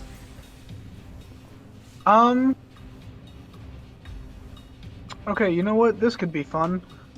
I've never seen this guy. I don't know what he can do, but I have the spell slot. So, Taj, you see me pull out my pan flute, whistling a tune on it. It gets faster and faster and faster, and all of a sudden you feel that rhythm like in your body, just speeding you up until you're just as fast as you can be, and I cast haste on you. Okay. Faster me, no stronger. Yes, and then that'll be my turn. So, also, Glenn, keep in mind since haste drops, you can't take any actions. Oh, I think that dropped in between the fights, no? Yeah, that dropped in between fights because haste only lasts a minute, and I assume it took us longer than that to get out of the. True. Before the The rope jail. thing. True. So am I When the okay? spell ends, the target can't move or take actions until... Oh, after its next turn. Yeah, you're fine. My bad, dude. Oh, okay, cool. Alright. Is that your turn, Rez? So Taj, yes. So Taj, you get an extra 2 to your AC. Yeah. Your speed is doubled. You have Damn. and you have an extra attack Sweet. or yeah. an extra action, I should say. Fuck yeah. No, it's one attack. No? It's one attack, it's one action or one attack. Right? Yeah, it's one action that can only be used to attack once. That's correct. Yeah, it gains an additional action on each of its turns. The action can be used to take one attack dash, disengage, hide, or use an object. Yeah. So There he you has go. another action, but if he uses it to attack, he can only make one attack with it. Perfect. All right. Is that your turn? It does indeed. Erland, what would you like to do? Well, I'm gonna do the old moonbeam right here on these two guys. Perfect. That's gonna hit both of them. Constitution saving throw.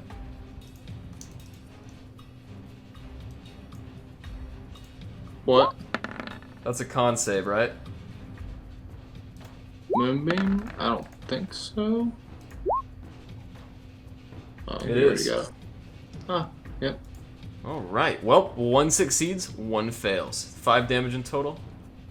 That's correct. Okay.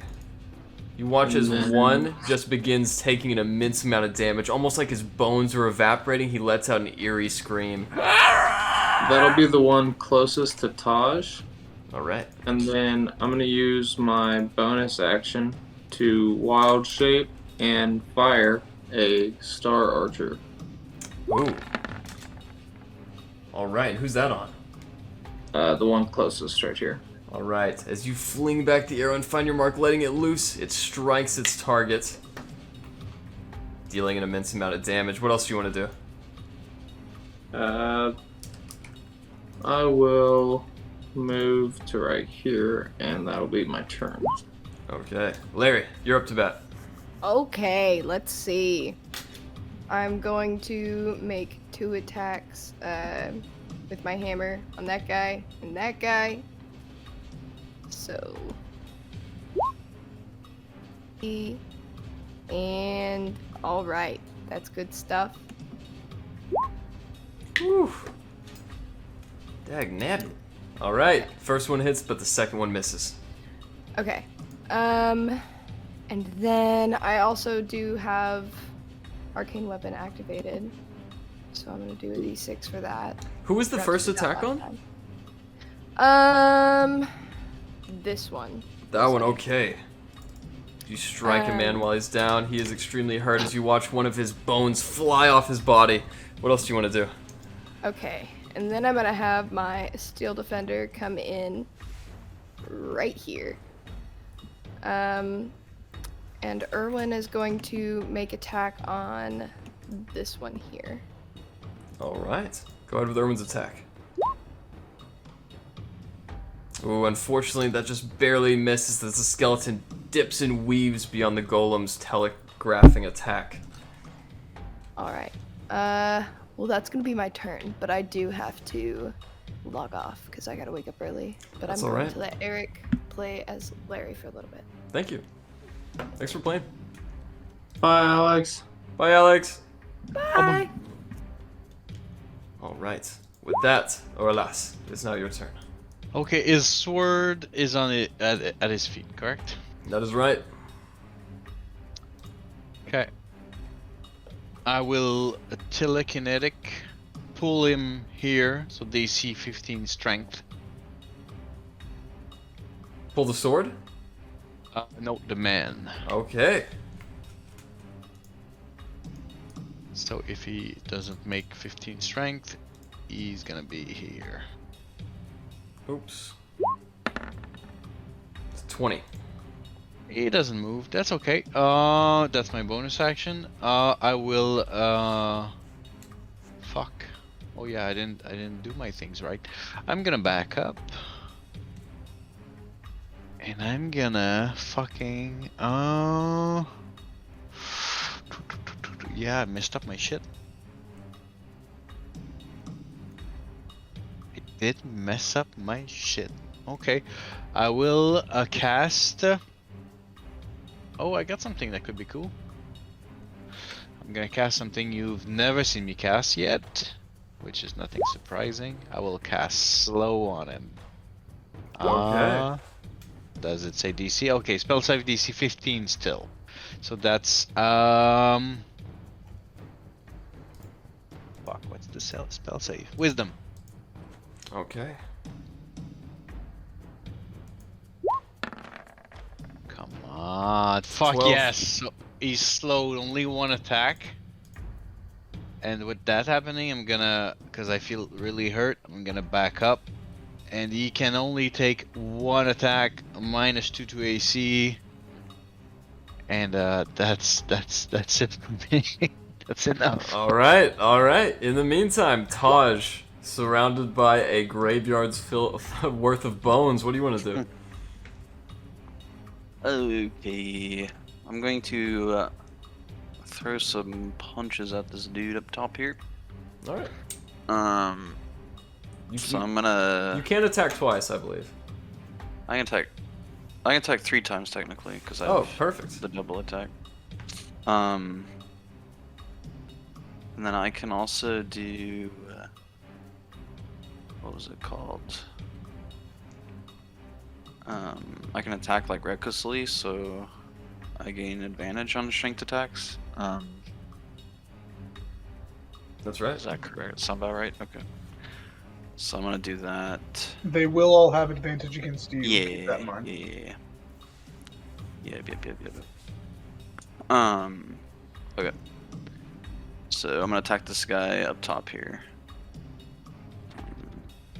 Just punch him 3 times, I guess. Can I just do 3d20 plus 8?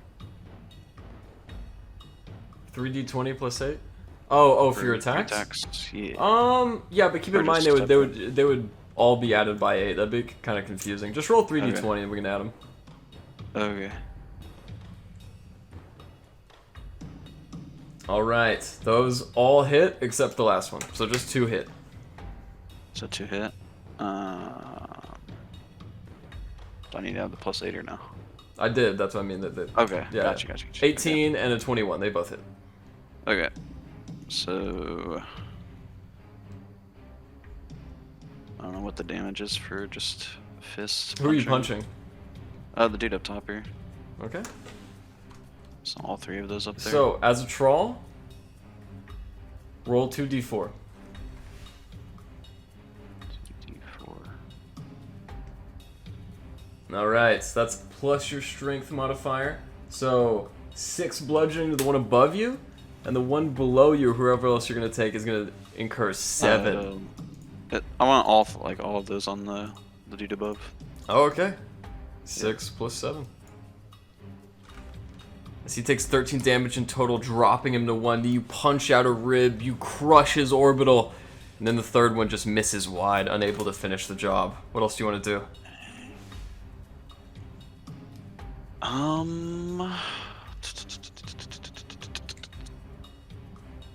Can I? No, I'm chilling here. Alright. I'll just hold my ground again. Yeah. Glenn, at the start of your turn. Now let me read this correctly. As the slow spell. Only one action or reaction or bonus action, I think, or no reaction. Oh, never mind. No reaction. Yeah, never mind. Only It's all good. one attack. All right, Glenn. Almost like slow motion out of a cinematic film, he reaches into his chest and seems to be reaching for something inside of his jacket. As he hasn't even completed the motion yet, go ahead with your turn.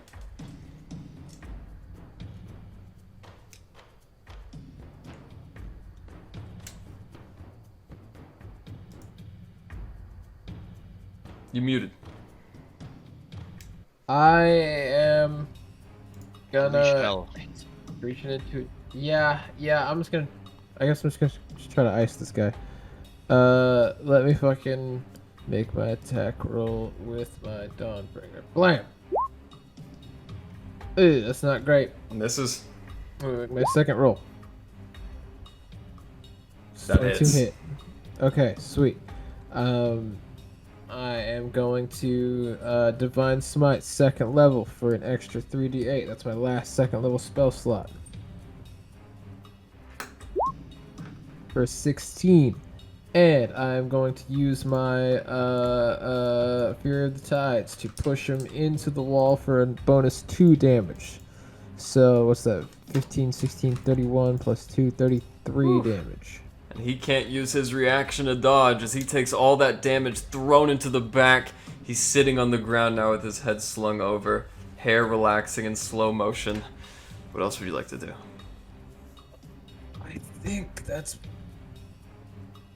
probably my turn. I don't think I have anything else. No smite? I used Divine Smite. Oh, okay. I think that's it. Yeah, that has to be it.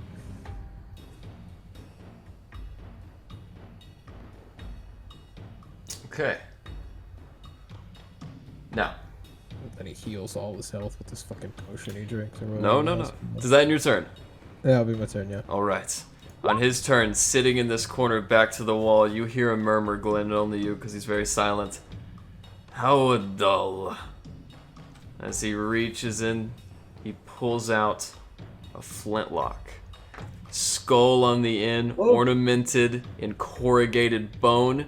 And Alistair, to your surprise, there is a gray smoke that begins lingering out of the barrel of the gun and off of his spiked pauldrons.